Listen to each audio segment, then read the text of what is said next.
Si bien quizás para ustedes sea novedoso, yo hace muchos años, yo empecé a trabajar en el INTA hace 20 años, en el INTA de Monte Carlo, donde se iniciaron los sistemas silvopastoriles en la República Argentina. En el caso de ellos fue al revés. ¿Qué quiero decir con esto? Ellos arrancaron introduciendo la ganadería a sus sistemas forestales. ¿Y qué pasó? Bueno, como consecuencia de esto, en Misiones hay unas 100.000 hectáreas con estos sistemas productivos que están funcionando y que están continuamente creciendo, y gracias a eso mejoró un montón la ganadería en Misiones. Antes uno iba a Misiones, se comía un asado duro. Bueno, ahora gracias a la forestación y a los sistemas silvopastoriles, esto ha cambiado significativamente. Estos sistemas después también se expandieron a todo lo que fue Corrientes. Corrientes también era una zona tradicionalmente ganadera y al revés, digamos, como en el caso nuestro, incorporó la forestación a sus sistemas ganaderos, y los ganaderos se dieron cuenta lo bueno que era incorporar el árbol a su sistema productivo. Corrientes, al igual que Misiones, digamos, si bien es un polo de producción forestal, está muy lejos de la provincia de Buenos Aires, que es el centro de consumo por excelencia del país.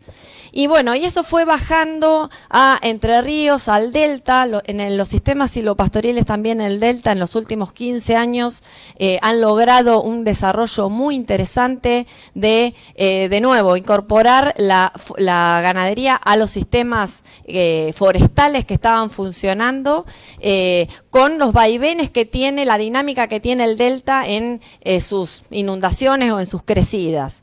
Pero bueno, todo ello nos hace pensar, digamos, de que si la Mesopotamia tiene tanta superficie con sistemas silvopastoriles, ¿por qué no incorporarlos? ¿Por qué no pensar en esta alternativa en la región pampeana? En la región pampeana tenemos ganadería, tenemos agricultura, pero tenemos muy poca forestación. Si bien hay zonas de la provincia de Buenos Aires que tienen cuencas forestales muy aisladas, podemos ver en la zona de Guaminí, podemos ver en la zona de Tandilía, nos cuesta mucho entrar con la forestación en la provincia de Buenos Aires.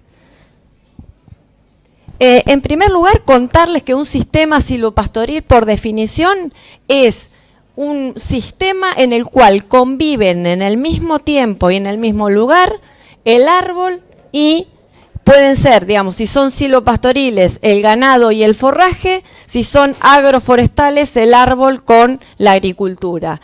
Pero siempre son deliberadamente combinados, quiero decir, desde el momento que pienso hacer un sistema silvopastoril, pienso en el arreglo espacial de cómo voy a pensar mi forestación y mi sistema productivo.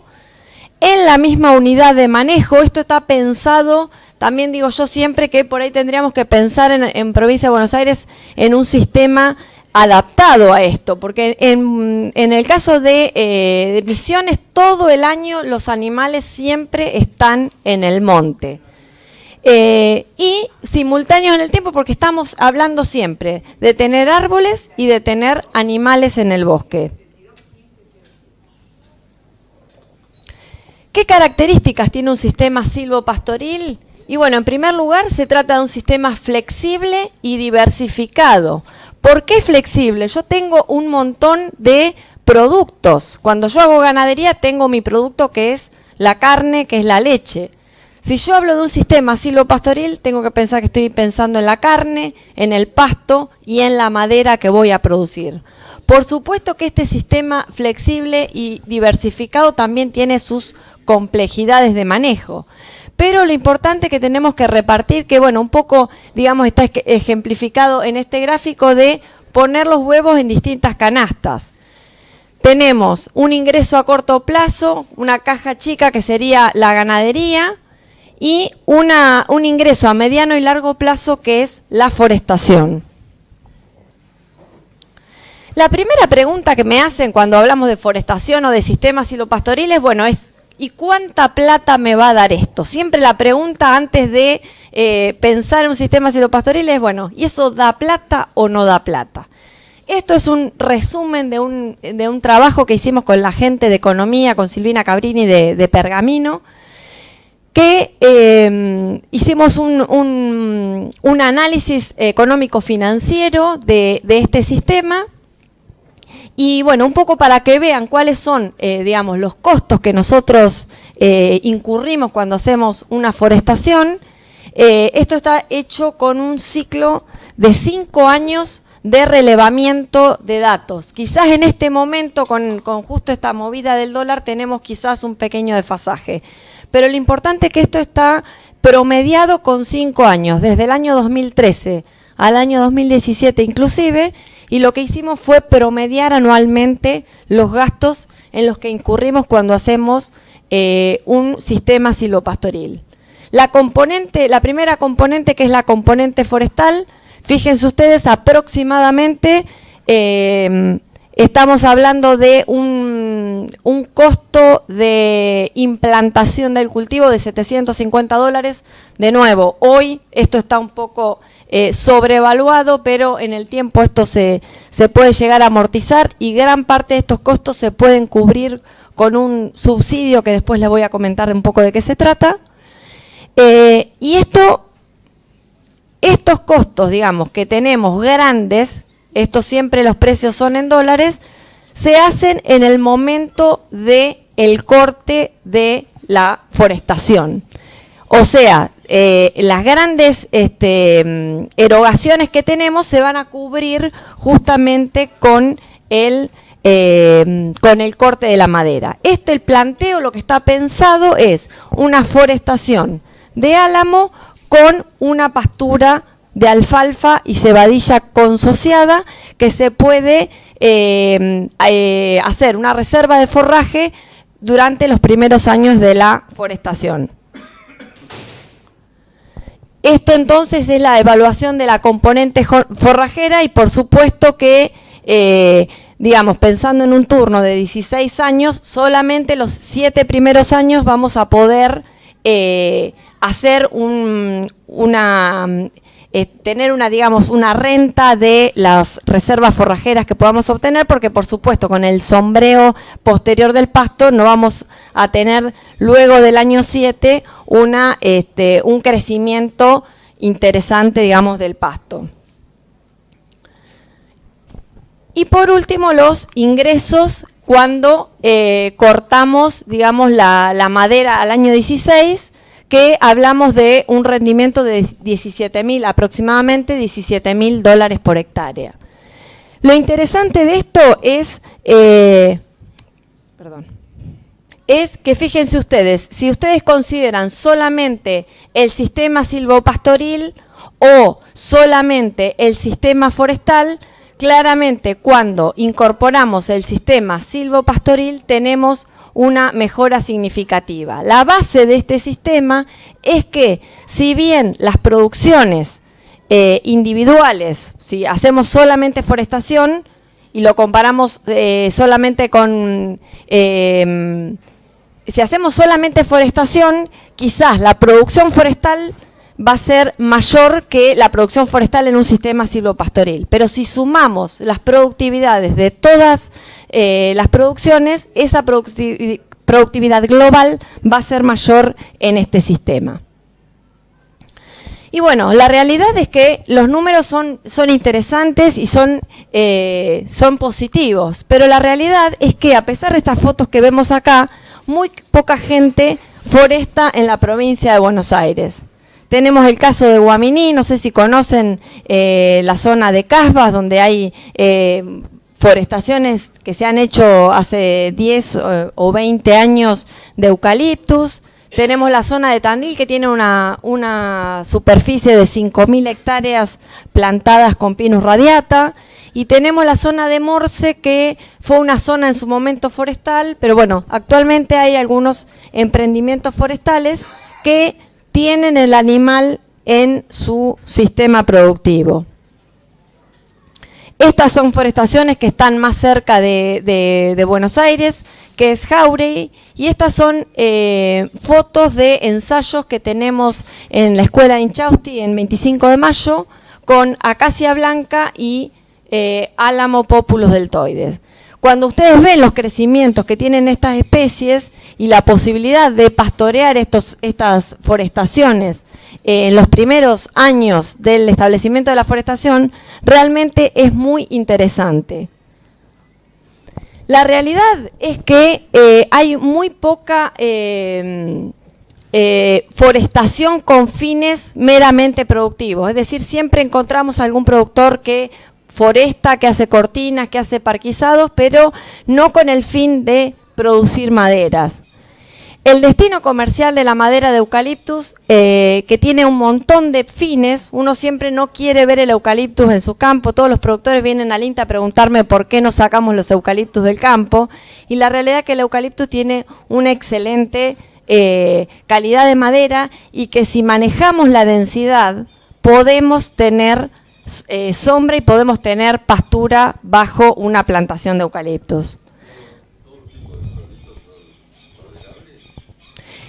Es una muy buena pregunta. En general, en la zona, el eucaliptus más común es el Eucalyptus viminalis, que es el que está más adaptado por las condiciones climáticas, porque tolera una temperatura mínima de 15 grados bajo cero.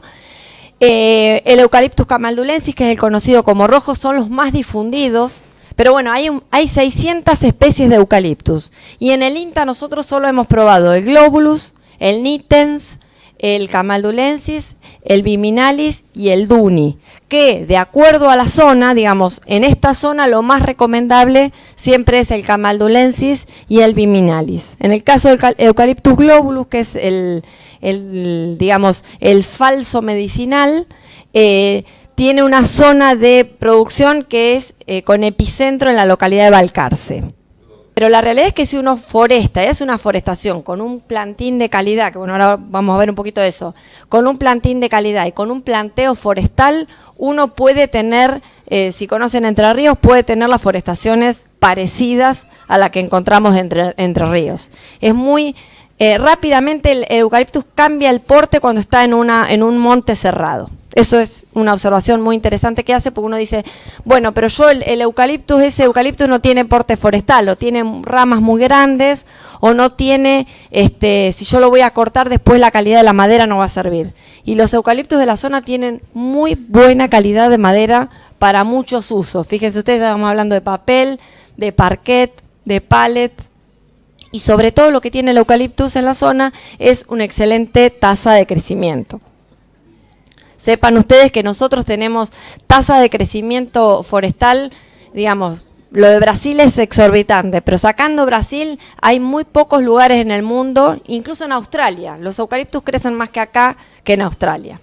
Así que realmente tenemos un recurso para explorar ahí muy, muy interesante. De hecho, en todo lo que es Entre Ríos, está el desarrollo de plantaciones clonales, que son híbridos de Camaldulensis por grandis, que toleran mejor la resistencia al frío que tiene grandis, y en la zona norte de la provincia de Buenos Aires ya se están trabajando con esas plantaciones que tienen un porte forestal excelente y con unos crecimientos súper interesantes. Se está trabajando justamente con el INTA de Concordia para el problema que tienen los eucaliptus, que vemos en Concordia que son espectaculares, es que son sensibles al frío, digamos. Tenemos una helada acá de 5 grados bajo cero, como tuvimos hace muy poco, y no nos queda nada si usamos solamente esos materiales. Pero bueno, se está trabajando para incorporar esas variables genéticas de crecimiento a nuestros materiales que son más resistentes al frío. Bueno, otra cosa importante es que no hay un mercado desarrollado para los eucaliptus que usen madera de calidad. Si uno va a vender la madera, siempre la pregunta, bueno, ¿y a quién le vendo la madera? Lo que decimos siempre en INTA, si nosotros generamos un recurso de valor, una superficie mínima de valor, las inversiones siempre van a llegar. Porque esto ha pasado en todos los lugares que se han desarrollado forestaciones en el mundo, ha pasado eso. Uno establece el recurso forestal, y el negocio y el aserradero y la industria va atrás del negocio. Pasó eso en Corrientes en su momento y bueno, tendría que pasar acá si nosotros generamos un recurso de valor en la zona. ¿Cuáles son las características de los sistemas silvopastoriles? Bueno, como decíamos, es un negocio de largo plazo. Porque, bueno, cuando hablamos de un turno forestal no podemos hablar de menos de 15 a 20 años depende de la especie y del lugar donde uno se encuentre, cuál va a ser la duración de ese turno forestal. Hay mucho desconocimiento ante la duda, ante algo tan nuevo, pero bueno, como decíamos hace un rato en la nota, digamos, hace 20, 30 años, cuando nadie plantaba soja, la soja también era un gran desconocido. Y el productor rápidamente adoptó ese cultivo que era distinto y que era nuevo para la zona. Entonces, bueno, un poco el paralelismo con una actividad que está demostrado en el mundo, es una actividad rentable, que tenemos un medio ambiente muy propicio para el establecimiento de estas forestaciones, porque crecen muy bien y tienen muy buena calidad la madera, y con tasas, digamos, de rendimiento económico que hacen pensar que esto puede ser un buen negocio. Lo que decíamos antes, la posibilidad de considerar esto como una alternativa. Cuando hablamos de forestación no decimos, bueno, dejamos la ganadería o dejamos la agricultura, sino incorporamos el árbol al sistema productivo. El árbol es un componente más de nuestro sistema. Posibilidad de combinar con otras actividades con el campo. Bueno, justamente, o sea, lo más tedioso por ahí de las plantaciones en el momento de la corta, en el momento de la plantación, pero después no es un recurso que nos genere mucho tiempo y mucho mano de obra de calificación muy específica. Eso se puede, también son cosas que se pueden resolver. Puede decir, bueno, si yo voy a plantar un álamo, por ejemplo, que es en agosto, y puedo implantar mi pastura en marzo, que es la mejor época para implantar la pastura, bueno, yo hago mi pastura y sobre esa pastura establezco mi sistema productivo. ¿Qué va a pasar? Yo por 2 años, hasta que los árboles tengan un tamaño, no voy a poder entrar en esa pastura. Si yo tengo para hacer reservas forrajeras, puedo hacer reservas forrajeras, y si no, después puedo directamente entrar a los 2 años cuando yo voy a hacer la pastura, que puedo entrar con los animales, puedo hacer la pastura a los 2 años. Lo importante de esto es tener el planteo, digamos, en la cabeza, porque uno tiene que diseñar su monte de acuerdo a las herramientas que tenga. Si tengo una sembradora de 9 metros, bueno, voy a tener que pensar el espaciamiento de mi monte en virtud y en función de esas herramientas que yo tenga. Lo ideal para no desaprovechar o para no subutilizar el sitio es hacer reservas forrajeras, hacer un ciclo de reservas forrajeras los 3 primeros años, y una vez que los árboles ya tienen su sistema, si ya tienen, digamos, su tamaño que permita el pastoreo, entrar con el pastoreo. Que decíamos también, bueno, el tema de la caja de ahorro, porque bueno, mientras están creciendo los árboles, yo puedo tener mi ganadería en esa superficie. Y por último, y no es menor, que ahora se los voy a comentar, el tema del subsidio y la exención impositiva que tienen estos sistemas productivos. Esto para que ustedes tengan idea, digamos, de cuánto, porque el tema uno cuando siempre se siente avasallado de alguna manera, porque bueno, digo, tengo un campo de 200 hectáreas, ¿qué quiere decir? Que yo tengo que plantar mis 200 hectáreas todas juntas. Lo importante es saber que si yo quisiera, por ejemplo, abastecer una industria de aserrado, bueno, depende del tamaño de la industria a la que yo piense abastecer con mi madera, es el tamaño del aserradero. Pero fíjense ustedes, ¿cuánto es un aserradero muy grande? Es la producción de aproximadamente 300 hectáreas. ¿Y cuánto es un aserradero muy pequeño? 30 hectáreas. ¿Qué quiero decir con esto? Esto es para que ustedes se den una idea de la magnitud de esta inversión. ¿Yo voy a tener que forestar todas mis hectáreas todas juntas? No. Lo interesante sería encontrar o asociar grupos de personas o grupos de interesados, de productores interesados, que puedan forestar 1, 2, 5, 10 hectáreas todos los años, de manera de uno después poder cumplir con su ciclo de corta y con su ciclo de aprovechamiento forestal, y una vez que forestó todo el ciclo productivo, poder empezar a cortar en forma sostenida y aprovechar el recurso sostenido. Pero lo interesante acá es la importancia de ganar escala agrupándose, asociándose. No decir, bueno, yo voy a destinar todo mi campo a la forestación, sino hacerlo en forma asociativa, ganar escala en forma asociativa. Y bueno, un poco ya a las cuestiones, yendo para ahí a las cuestiones más de manejo, la importancia de saber que la implementación de un sistema silvopastoril es una decisión que cuando tomamos la decisión de hacer un sistema silvopastoril, tenemos que pensar que buscamos optimizar la producción. Lo que les decía al principio, solo la ganadería quizás, si lo comparamos con una ganadería tradicional, me va a rendir menos, pero la suma de todas las productividades que yo estoy realizando me va a aumentar la rentabilidad del sistema en forma conjunta. Y de nuevo, ¿cuál va a ser el destino que le vamos a dar a nuestro monte? ¿Qué vamos a producir en el monte? Porque uno dice, bueno, voy a producir madera. ¿Madera para quién? ¿Madera de calidad? ¿Madera para un aserrado? ¿Para papel? No es lo mismo la calidad que requiere un aserrado, que se paga mejor, que una madera para pulpa y papel, que se paga menos. Si vamos a hacer forraje, bueno, tiene que ser un forraje que nosotros, si lo vamos a cosechar, lo podamos aprovechar. Es decir, pensar en cómo vamos a disponer las componentes de ese sistema para en todo momento lograr una optimización de esta producción. ¿Y qué cosas necesitamos saber para iniciar un sistema silvopastoril? Bueno, en primer lugar, la calidad del sitio que yo tengo, digamos. ¿En qué suelo voy a plantar yo mi sistema productivo? ¿Por qué? Porque la calidad de sitio, que es la potencialidad de crecimiento de esa plantación, va a estar relacionado con la cantidad de madera que yo voy a poder obtener. Porque todo el mundo me dice, bueno, ¿puedo plantar en el bajo? Sí, puedo plantar en el bajo, pero si el bajo no rinde para la ganadería, que lo mismo que la loma, de la misma manera no va a rendir para la forestación. Entonces tenemos que pensar en cuáles son nuestros niveles de productividad que nosotros queremos alcanzar. Bueno, eso es interesante también porque siempre es un arma de doble filo. ¿Por qué? Porque el árbol está consumiendo agua también, digamos. Y con el sombreo también tuvo un efecto sobre la calidad del pastizal que había, que pasaron de una especie de baja palatabilidad a una especie de mejor palatabilidad y bueno, mejora la producción del sistema. Eso es verdad, pero siempre con techos de producción.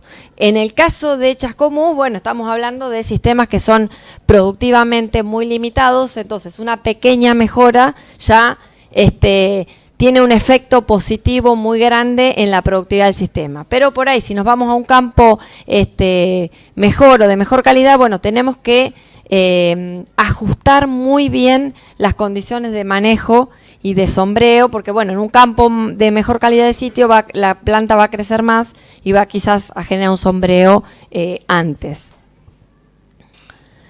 En cuanto a la silvicultura de establecimiento, esto también es muy importante, porque cuando ustedes se hacen ganadería y eligen el mejor toro, la mejor vaca, contratan a un veterinario y gastan mucha plata para que esa ganadería les dé mucho dinero, bueno, de la misma manera con la forestación.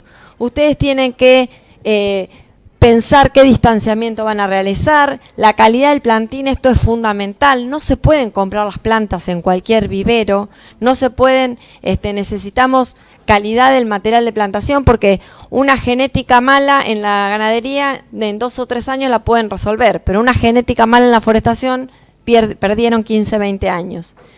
La preparación del terreno, necesitamos un terreno libre de malezas, necesitamos, bueno, de la misma manera cuando hacemos una siembra de cultivo anual, necesitamos arrancar libres de plagas y malezas, y tan importante como la previa es la posterior. Necesitamos 2 años de crecimiento libre de malezas y de plagas. Los distanciamientos también juegan un rol muy importante. Lo último que se ha probado, digamos, quizás en esta zona, por ahí en la zona más de la pampa deprimida, se ven un poco más el tema de la cortina. Esto es característico de ver en Tandil, que hicieron forestaciones y después incorporaron a la ganadería. En esta zona es más tradicional ver los macizos que se hacen, que antes se hacían por ahí a 3x3 o a 4x4. Acá podemos espaciar un poco más para incorporar una maquinaria y poder entrar con una maquinaria a hacer una siembra. Y lo que se ha probado en Misiones con mucho éxito son los líneos apareados. ¿Qué quiero decir con esto? Que hago líneas de 2 metros, de 2 filas de árboles distanciados entre 8 y 12 metros y hago la pastura solamente en esos espacios. Eso me permite un mejor manejo y una introducción de la maquinaria y también postergar el pastoreo después que el árbol vaya creciendo. En cuanto a la calidad del plantín, bueno, lo que les decía, esto es fundamental porque cuando uno pone una planta se imagina una planta de 1 metro, 12 metros. Y nosotros cuando hablamos de un plantín forestal estamos hablando de un plantín que no tiene más de 20 o 30 centímetros de altura. La importancia acá es la calidad de la raíz. Si no tenemos buenas raíces, no tenemos buenos árboles. Si nosotros tenemos un plantín que está enrollada la raíz, estamos condenando a ese árbol a no tener una expresión máxima de su potencial de crecimiento.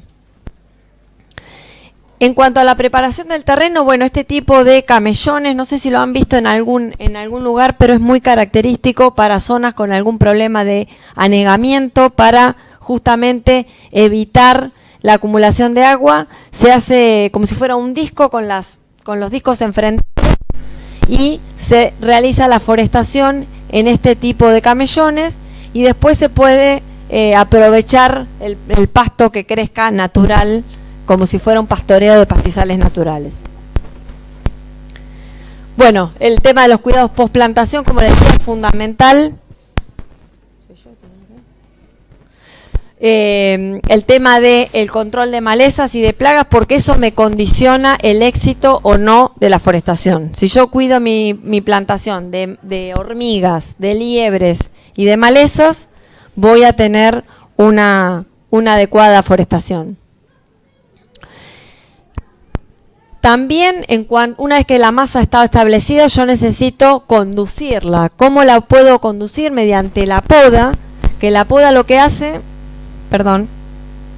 es limpiar el fuste de ramas para aumentar la calidad de la madera. Porque una vez que esa rama cicatriza, podemos producir madera libre de nudos. Todos estos nudos que ven ustedes en el machimbre,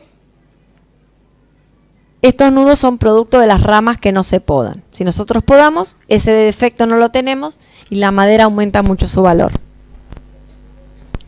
Y el raleo es fundamental para, combinado con la poda, cambiar el aspecto de un monte. Fíjense ustedes la diferencia entre un monte que no ha sido podado y raleado con un monte que ha sido intervenido. Esto es plantaciones de un ensayo que tenemos en Tandil, que tiene, por supuesto, esta forestación está sacada en el mismo momento, en la parcela al lado, de una forestación de Pinus radiata que tiene poda y raleo. Fíjense cómo cambia, cuando me dicen que abajo del pino no crece nada, fíjense ustedes cómo cambia el aspecto de la forestación con las intervenciones de poda y raleo. Otra de las cuestiones que no menores que tenemos que pensar cuando hablamos de los sistemas silvopastoril son las externalidades positivas. ¿Qué otras cosas mejora o qué otras cosas nos incorpora el árbol en el sistema productivo? Y acá no podemos dejar de pensar en las emisiones cada vez más controvertidas de la ganadería en nuestros sistemas productivos. Cada vez más nos ponen trabas en el comercio. Bueno, esto es una traba que algunos especialistas dicen que puede llegar a venir, que es la emisión de metano en los sistemas ganaderos. ¿Y cómo podemos compensar esas emisiones de metano? Ustedes saben, los árboles por excelencia son fijadores del nitrógeno, del dióxido de carbono atmosférico, lo convierten en estructuras orgánicas, y hay una equivalencia entre el dióxido de carbono y el metano. Cuando yo fijo 30 toneladas de metano, una tonelada de metano equivale a 30 toneladas de dióxido de carbono. Si yo fijo, lo digo de nuevo, si fijo 30 toneladas de dióxido de carbono, equivale a si yo emito 1 tonelada de metano. Entonces, con la incorporación del árbol en el sistema productivo podemos de alguna manera mitigar, reducir o incluso neutralizar las emisiones de metano de nuestro sistema ganadero. Esto que se llama carne carbono neutro, bueno, es esto, es tratar de compensar las emisiones que estamos teniendo en nuestros sistemas ganaderos. Otro de los servicios ambientales, digamos, que generan los sistemas silvopastoriles, ya lo mencionábamos antes, el tema de la diversificación. Un año como lo que tuvimos de sequía o de excesos hídricos, la forestación nos puede llegar a, de alguna manera, bueno, ayudar a que el impacto de estos excesos, de estos defectos de precipitación sean menores. La importancia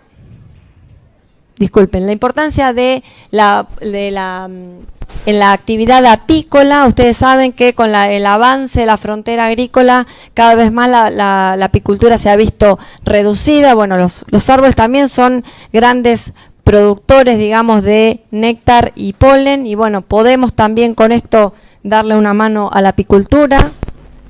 Mejorar la calidad del suelo, porque bueno, evidentemente tenemos un mayor nivel de exploración en el horizonte de las raíces, además de la acumulación de materia orgánica. Hay una estabilización del suelo y un control de la erosión por la misma cobertura que tenemos. Sigo a capela. Perdón, si no sigo a capela. Hay una mayor calidad del agua en el sentido que, bueno, el sistema, la construcción de este tejido de raíces nos puede llegar a, de alguna manera, mitigar el efecto en el drenaje y la erosión.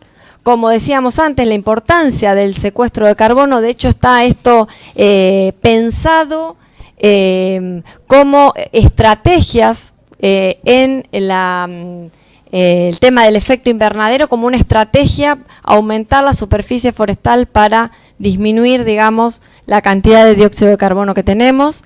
Por supuesto que el tema de la biodiversidad y el efecto, digamos, en el paisaje, cómo cambia un lote que tiene monte de reparo versus un lote pelado, y eso claramente no solamente se va a traducir en kilos, sino también en una mejora, digamos, desde el punto de vista paisajístico. Y bueno, por último, el tema de los planes de incentivo vigente, que bueno, en épocas de vacas flacas también nos pueden dar una mano para poder pensar en esto como una alternativa productiva. Nosotros tenemos hace 20 años una ley de incentivo vigente, que es la 25080, que otorga un monto no reintegrable a plantación lograda. ¿Qué quiero decir con esto? Que de acuerdo a la especie y a la densidad de plantación que yo realice en mi lote, voy a tener un apoyo económico, que esto es un subsidio que se ejecuta una vez presentada la documentación entre los 2 y 3 años de realizada la forestación, que implica en términos económicos un monto de entre 23.000 y 32.000 pesos por hectárea, que con eso estaríamos en condiciones de afirmar que prácticamente se puede financiar el costo del establecimiento de un monte. Es decir, uno puede recuperar en forma anticipada los gastos de inversión de la realización del monte forestal. También no menor en época de vacas flacas es la exención del impuesto inmobiliario rural para el lote afectado a la forestación. Yo hago 1 hectárea, 2 hectáreas, 5 hectáreas, lo puedo afectar en forma muy simple. Uno va a ARBA y busca una hoja y puede declarar dónde tiene la forestación y tramitar la exención del impuesto inmobiliario durante todo el turno en que se realice, digamos, la inversión forestal. Y finalmente tenemos la ley provincial, que es una ley del Ministerio de Agroindustria de la Provincia de Buenos Aires, que otorga hasta un monto máximo de 5.000 hectáreas para cada productor en forma gratuita. 5.000 estacas O bueno, también se pueden en algunos casos plantines de eucaliptus, pero bueno, lo de la estaca de álamo o de sauce está más difundido. Así que bueno, un poco para resumir, es la importancia de adaptar los sistemas silvopastoriles a los requerimientos locales de esta zona. Hay que evaluar siempre, yo les cuento por ahí un poco la experiencia de otros lugares, pero hay que evaluar siempre qué especie puede adaptarse mejor a esta zona. Las salicáceas, sauces y álamos son especies muy rústicas y especies que se adaptan y tienen muy buenos crecimientos. Y sobre todo en INTA tenemos mucha genética adaptada y mejorada para muchos ambientes con distintos grados de calidad. Tenemos información, el crecimiento realmente del álamo y del eucaliptus está medido en provincia de Buenos Aires y tienen muy buenos crecimientos registrados. La importancia de pensar y planificar a largo plazo. Bueno, en épocas de crisis también es importante tener un horizonte un poco más largo que el meramente productivo, agrícola, ganadero, sino tener un poco de un horizonte más largo de planificación. Y, por supuesto, tenemos que hacer las cosas bien. Si vamos a invertir en forestación, si vamos a incorporar la forestación a nuestro sistema ganadero, tenemos que hacer buenas plantaciones y tener un manejo ganadero eficiente. Así que bueno, eso es todo lo que tenía para comentarles. Si tienen alguna duda, alguna consulta, les agradezco mucho la atención.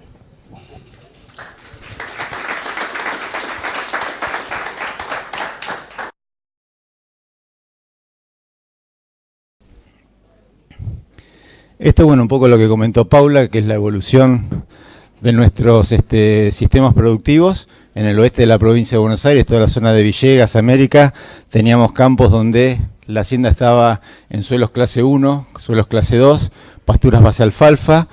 Con el advenimiento del ciclo húmedo y buenos precios agrícolas, pasamos a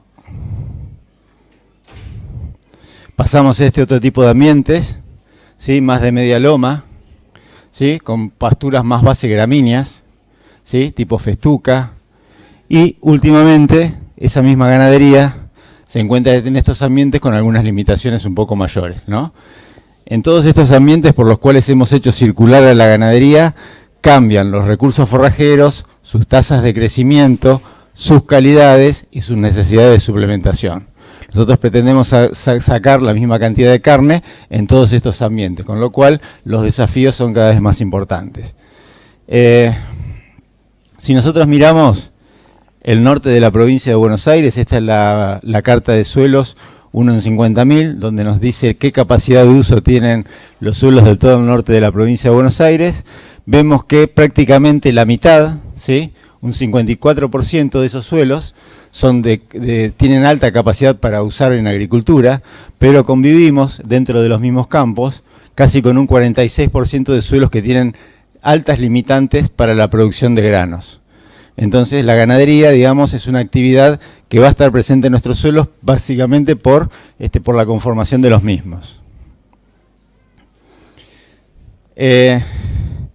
Si nosotros dividimos en estos, eran divisiones administrativas que tenía el INTA en ese proyecto que yo les comentaba, regional ganadero, donde veíamos que tenían zonas típicamente de invernada, zona más de cría, ¿sí? Eso lo podemos ver con lo que se denomina la relación novillo más novillito sobre vaca, ¿sí? A medida que esta relación, en función a los datos del stock del SENASA, este número tiende a ser más grande, significa que es una zona más de invernada que de cría. Cuando esta relación tiende a disminuir, o porque bajan los novillos o novillitos, o porque aumentan las vacas, ¿sí? La zona es más criadora. Entonces lo que vimos fue que hubo una compensación, es decir, en las zonas más criadoras, ¿sí? Como toda la zona pegada a la cuenca del Salado, esta relación tendió a aumentar, o sea, dejó de ser criadora neta a pasar a ser recriadora, y nosotros en la zona de Villegas, América, toda esta zona acá bien del oeste, que esa relación era más vale alta, tuvo una tendencia a bajar, con lo cual de ser una región típica de invernada, comenzó a incorporar cada vez más la cría. Ese fue el viraje que nosotros vimos, que pasamos de esos planteos de cría al sureste a recría al noroeste, a planteos más parecidos a ciclo completo. esta es la estratificación de los productores. Es decir, si nosotros vemos todo el norte de la provincia de Buenos Aires, tenemos casi un 95%, ¿sí?, de las empresas agropecuarias, ¿sí?, de las empresas ganaderas, que producen el 62% de la producción de carne. Y tenemos un 5% de esas empresas que explican un 40%. Entonces, esta audiencia, ¿sí?, que explican gran parte de la producción de carne, pero que son muchas empresas, son aquellas que tienen hasta 1000 cabezas, son las que nos parecía que eran las que el ciclo completo era, digamos, una alternativa más que interesante. Porque le da flexibilidad al sistema, ¿sí? Ahí podemos meter el árbol que dice Paula. Digamos, estos planteos de ciclo completo le dan flexibilidad al sistema, permiten diversificar, podemos darle valor agregado a los granos, tiene sustentabilidad económica y técnica, ahora vamos a ver algún número, y permite potenciar los planteos agrícolas. Estos son datos actualizados, bueno, la cortó, bueno, no importa, está cortada, no sé por qué está cortada, pero si uno compara un planteo de cría y ciclo completo, estos son valores a mayo de este año, ¿sí? Estos son los márgenes brutos, o sea, un planteo de cría con 83% de destete, una carga de 600 kilos aproximadamente por hectárea, una producción de carne de 220 kilos y una eficiencia del stock de 0,42, ¿sí?, versus un ciclo completo donde tiene el mismo destete, la carga es un poquito superior, la producción de carne es casi un 50% mayor y la eficiencia de stock es un poco mayor. Pasamos de casi 6.200 pesos de margen bruto a un margen bruto de 8.400. El otro aspecto es la estabilidad, es decir, ahí lo que tenemos es el margen bruto de planteos de invernada, ¿sí?, donde el número promedio de los últimos 25 años, esto está simulado con datos de producción de los últimos 25 años y precios obtenidos en los últimos 25 años, ¿sí?, donde vemos que el promedio del margen bruto es alto, pero tenemos fluctuaciones que son bastante bruscas, ¿sí? Esas fluctuaciones están dadas no tanto por el nivel de producción, sino por las variaciones en los precios de compra, de venta y el precio de los granos, ¿sí? Si contrastamos eso con un planteo de cría, que es lo que ustedes ven acá al marrón, vemos que los valores son un poco más bajos en promedio, pero son bastante más estables, ¿sí? Y lo último que tenemos acá es la cría, ¿sí?, donde la cría es estable, pero tiene valores de margen bruto bastante inferiores con respecto a un ciclo completo. Por eso decimos que los planteos de ciclo completo presentan sustentabilidad no solo técnica, sino también económica. Pero vamos un poco a las pautas de cómo lograrlo. Nosotros en el mensaje nos circunscribimos a estas 4 patas, ¿sí? Hay muchas otras cosas para hablar, como pueden ser genética y varios aspectos más, pero nosotros queremos que mejorando la base forrajera, manejando bien el rodeo de cría, la recría y el engorde a corral, podemos lograr un planteo de ciclo completo que sea por lo menos predecible en cuanto a los resultados técnicos y económicos. La base forrajera. Nuestros sistemas son pastoriles. Este es un trabajo armado por Juan Elizalde y adaptado por Aníbal Pordomingo, donde nosotros vemos que para un rodeo promedio, como hay en nuestro país, que tiene un 60% de destete, ¿sí?, y consideramos los requerimientos de la vaca más los requerimientos del ternero una vez que es destetado, ¿sí?, y los requerimientos de terminación, vemos que prácticamente todo este proceso, ¿sí?, consume casi un poquito menos de 10.000 kilos de materia seca, ¿sí? De esos 10.000 kilos de materia seca, el grano que se utiliza en la terminación, que solamente los últimos 3 o 4 meses, representa menos del 10%, ¿sí? Es decir, esto implica que nuestros sistemas siguen siendo pastoriles. A pesar de que la mayoría de los novillos que salen de nuestros campos son terminados a corral, ese corral representa una proporción muy baja de todo el proceso del ciclo completo, ¿sí? Si nosotros pudiésemos lograr a nivel de rodeo nacional subir este porcentaje de destete de 60% a 85% de destete, mejoraríamos sustancialmente la eficiencia del uso del recurso más barato que tenemos, que es el forraje, que a pesar de que es barato, cualquier impacto que logremos en mejorar la eficiencia de uso va a redundar en una mejora en la eficiencia técnica y productiva de los planteos. Primero tenemos que conocer los ambientes que tenemos, qué características de suelo tiene, analizar cómo está el pastizal que hay. No siempre tenemos que sustituir lo que hay. Muchas veces podemos considerar alternativas de recuperación como es la siembra, la fertilización o manejo del pastoreo, y en aquellas condiciones donde el pastizal esté muy degradado, ahí podemos pensar en qué reemplazarlo y con qué pasturas. Esta es una clasificación, hay varias clasificaciones, pero para uno saber dónde está parado, uno podría tomar con análisis de suelo que son bastante sencillos, hechos en laboratorio, ¿sí? pH, conductividad eléctrica y potencial de sodio intercambio, podría definir lo que es un ambiente o un suelo normal, un suelo salino, un suelo sódico o un suelo salino-sódico. En función a esos ambientes, son las especies que cada uno de esos ambientes va a tolerar y en donde cada una de esas especies va a expresar de la mejor manera su potencial. Esto ya lo hemos visto varias veces, pero en un año nosotros hicimos lo que denominamos unos parcelones, donde evaluamos la situación productiva del productor, que tenía en ambientes así de bajo, y veíamos cómo podíamos recuperar ese bajo, en el caso de que era un bajo dulce, reemplazando lo que había con festuca, ¿sí? Reemplazando en un bajo más salino lo que había con agropiro. ¿Qué pasaba si a esa festuca o ese agropiro lo fertilizábamos? ¿Y qué pasaba si a ese festuca o agropiro, además de fertilizarlo, le agregábamos alguna leguminosa? En el bajo dulce era trébol blanco y en el bajo salino era lotus. Para el caso, por ejemplo, de Bolívar, donde lo tenemos acá. Acá está. No, acá está Bolívar. Y acá también, eran dos ambientes, un suelo sódico, ¿sí? Y un suelo levemente sódico. Tenemos los datos de pH, de conductividad eléctrica, de materia orgánica y de fósforo que tenía. Los dos ambientes donde se hizo la prueba. Los datos productivos que tenemos del promedio de las 6 localidades era que en general las producciones de esos pastizales, así con el distinto grado de degradación que había, se ubicaban en 3.500 kilos de materia seca. Promedio de todos esos ambientes que vimos. Eran campo natural. Había agropiros por ahí viejos que en su momento habían tenido, pero eran agropiros de más de 10, 12 años. ¿Sí?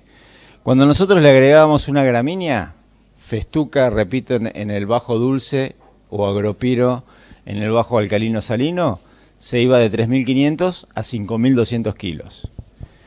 Cuando le incorporábamos la leguminosa, nosotros no vimos, en los años que lo evaluamos, que fueron 2 años, no vimos ningún tipo de mejora. Lo cual no deberíamos sacar la conclusión de que la leguminosa no aporta nada, sino que en nuestras condiciones de implementación no tuvimos respuesta. Cuando a la gramínea, a su vez la fertilizábamos, con una dosis era de entre 90 a 100 kilos de nitrógeno, ¿sí? Repartido parte en la implantación en otoño y parte a fin de invierno, ¿sí? La producción iba de 3.500 casi a 8.500 kilos de materia seca. O sea que el impacto era altamente significativo. Entonces, nosotros pasábamos de una distribución de la pastura o del pastizal degradado de este estilo a la implementación de una gramínea más fertilizada con esta otra curva. O sea que el impacto sobre el sistema productivo era bastante importante. Eran parcelones grandes, de manera que eran 3-4 tiradas por casi 500 metros de largo, con lo cual no eran parcelas chiquititas que podían, digamos, estar un poco sesgada la información. Fue promedio de las 8 localidades. Entonces, la presencia de la leguminosa en promedio no fue significativa. Hubo algunos lugares donde directamente no se veían leguminosas, se intentó resembrar pero tampoco vino, y había otras localidades, como fue el caso de Lobos y creo que Mercedes, donde se veía mucho, sobre todo lotus. Entonces, en esas situaciones yo creo que el lotus, el aporte de nitrógeno tiene que haber sido significativo, en cambio en los lugares donde directamente no vino nada, ahí digamos no hubo aporte ni de materia seca ni de aporte de nitrógeno. Lo que hicimos fue ver estos 4 pilares con ese formato de gira ganadera y visitando todos estos campos con esta distribución en todo el área de influencia, digamos, de la experimental de Villegas que se encuentra por acá. En general fueron explotaciones que estaban en promedio en las 600 hectáreas, con un rango de entre 100 a 2.500. La superficie ganadera era más o menos un 60% de esos campos, ¿sí? La carga se ubicaba en casi un poquito menos de 2 cabezas por hectárea, ¿sí? Las producciones de carne, que en general no estaban disponibles en el campo, pero la calculamos en función a los datos suministrados, se ubicaba en 270 kilos por hectárea, con este rango de variación, para que vean que es bastante amplio, sobre todo cuando uno analiza un dato de margen bruto de una producción teórica. Bueno, en la realidad las producciones de carne son bastante variables, ¿sí? En algunos lugares había algo de compra, ¿sí? Además del ciclo completo había compra de terneros, con lo cual en esos campos la producción de carne mejoraba un poco más, ¿sí? Y la producción de carne de aquellos planteos que tenían recría y terminación, que no eran de ciclo completo, tenían producciones bastante más altas, cerca de 800 kilos por hectárea. En cuanto a la base forrajera, los recursos más frecuentes eran pasturas de base de alfalfa en un 30% de los campos, ¿sí? Campo natural, un poco menos, casi un 27-28%, verdeos de invierno, ¿sí? Maíz grano, agropiro y silaje, ¿sí? Estas barras era el rango de variación que había entre campos, ¿sí? Había campos que tenían muy alta proporción de pasturas de alfalfa, otros casi prácticamente no tenía, y así con todos los recursos.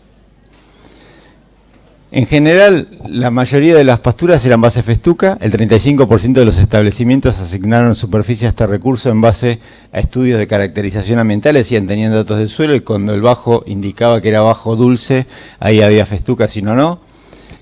Verdeo de verano, la mitad de los productores lo usan en promedio en el 9% del área ganadera. Había rejuvenecimientos, sobre todo con regras, cebadilla y agropiro. Y en general también en el 20% de los casos usan rastrojos, sobre todo con las categorías de vaca, ¿sí? Pasto llorón no era muy abundante, pero en algunos casos integraba la cadena de pastoreo. Las deficiencias que se veían era, primero, falta de análisis de suelo. No en todos los campos había análisis de suelo, entonces había recursos forrajeros que se asignaban, pero no estaban perfectamente ambientados.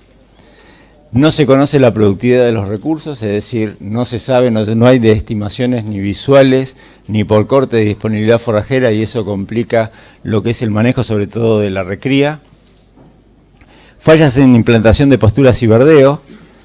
Generalmente se manejan kilos por hectárea y no se usan datos de pureza ni de poder germinativo, entonces por ahí estamos sembrando 30 kilos de agropiro y en un campo ese agropiro tiene 25% de poder germinativo y en el campo del lado tiene 70 o más, y eso, digamos, arroja por metro cuadrado completamente diferentes. Y en general la fertilización que se ve son de arranques con dosis casi homeopáticas y no hay refertilizaciones a partir del segundo o tercer año de vida de las pasturas. Y en general no se conoce la calidad de las reservas. Es decir, se hacen si no se sabe qué calidad tienen. El segundo aspecto es el manejo del rodeo, donde digamos, la propuesta nuestra era que en muchas situaciones el destete anticipado, como es el que nosotros vemos acá, nos permite, digamos, disminuir los requerimientos de la vaca, y sobre todo en situaciones donde hay faltante de forraje, esa disminución de los requerimientos de la vaca redunda, digamos, en una mejor condición corporal, y eso podría favorecer los porcentajes de preñez. Hay distintos tipos de anticipación de destete. Está el hiperprecoz, que es de 30 días, menos de 30 días, el anticipado de más de 60 días, o el precoz, que es de 60 días. Nosotros creemos que de todas el más ventajoso es el precoz de 60 días. Primero porque es simple, requiere solamente un alimento, digamos, que puede ser un balanceado común durante una semana, 10 días, no más que eso, no requiere ningún alimento especial, es breve, dura 10 días, es seguro, en general no hay problemas, y es barato, por lo que yo les digo, si uno pasa a un destete hiperprecoz, ahí requiere alimentos de determinadas características que son un poco más caros que el balanceado común, que es el que se puede implementar en un destete anticipado.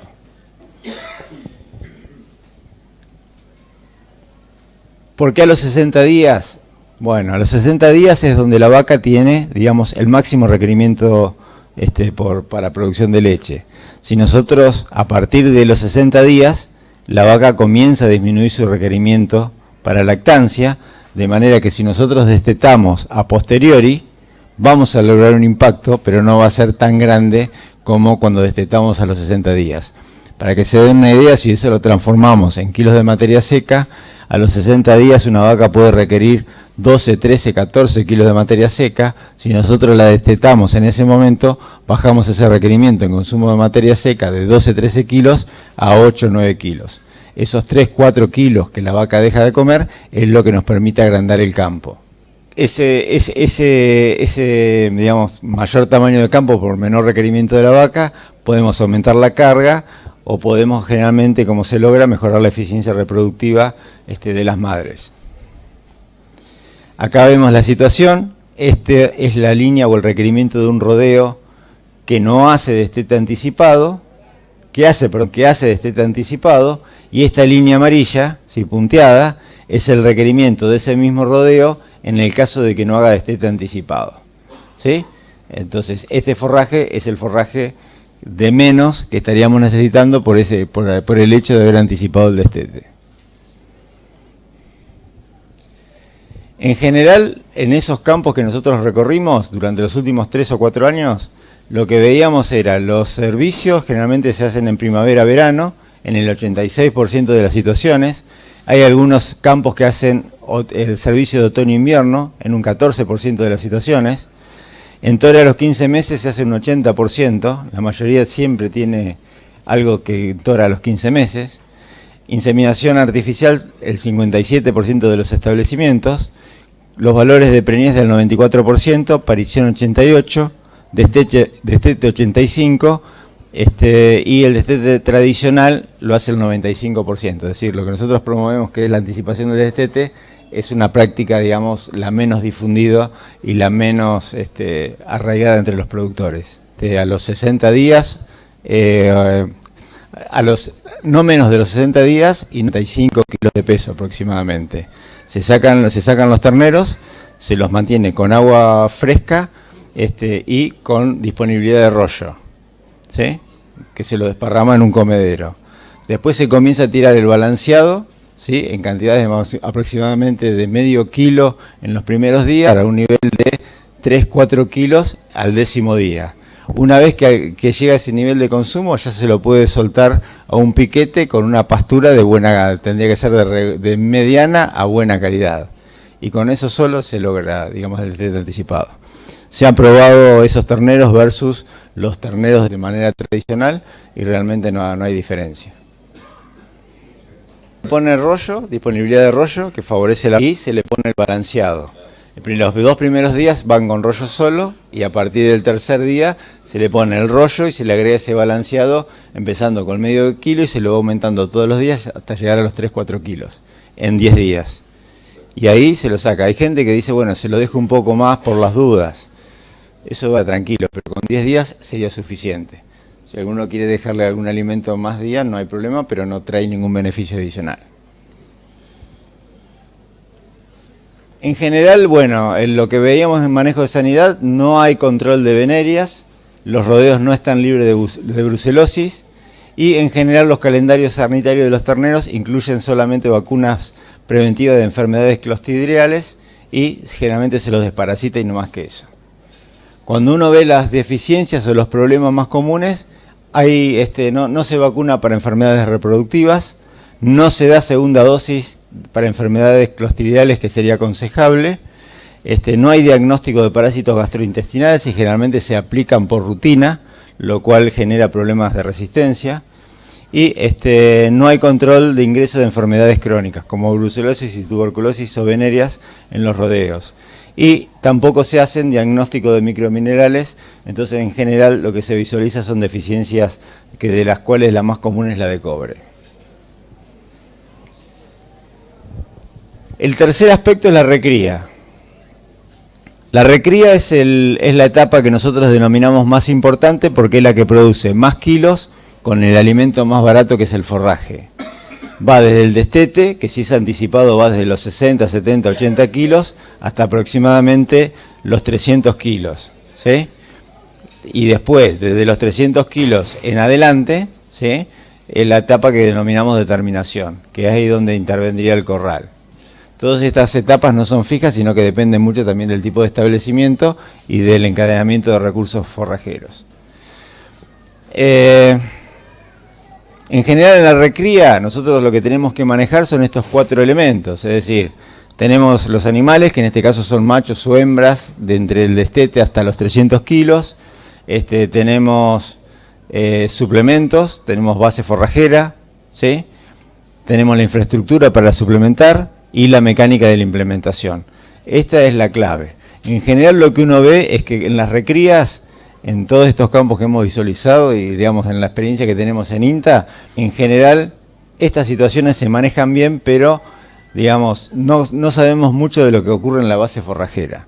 Entonces, cualquier estrategia de suplementación que nosotros implementamos en la recría, si no sabemos cuánto pasto tenemos y qué calidad de pasto tenemos, generalmente acá después terminamos cerrándole y eso afecta a los índices productivos, ¿sí?, que es lo que denominamos el conocimiento de la base forrajera.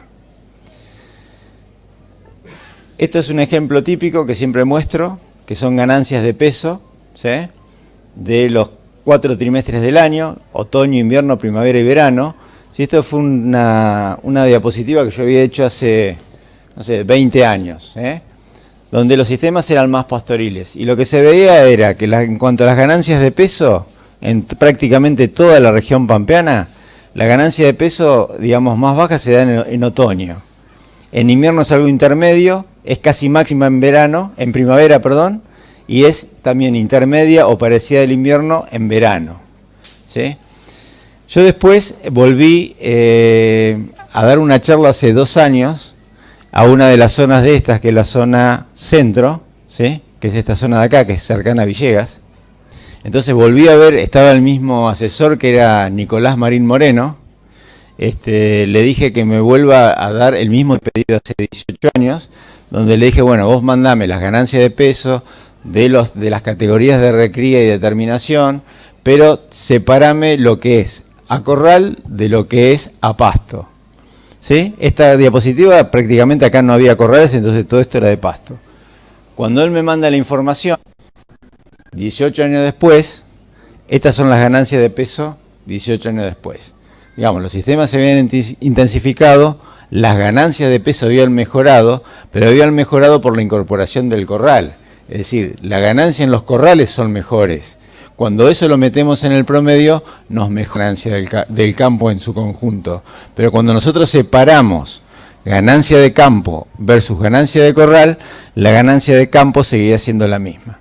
O sea que seguimos usando muchas veces el corral para tapar las ineficiencias en el uso de pasto, cuando lo que deberíamos realmente hacer es manejar mejor el pasto para potenciar el corral.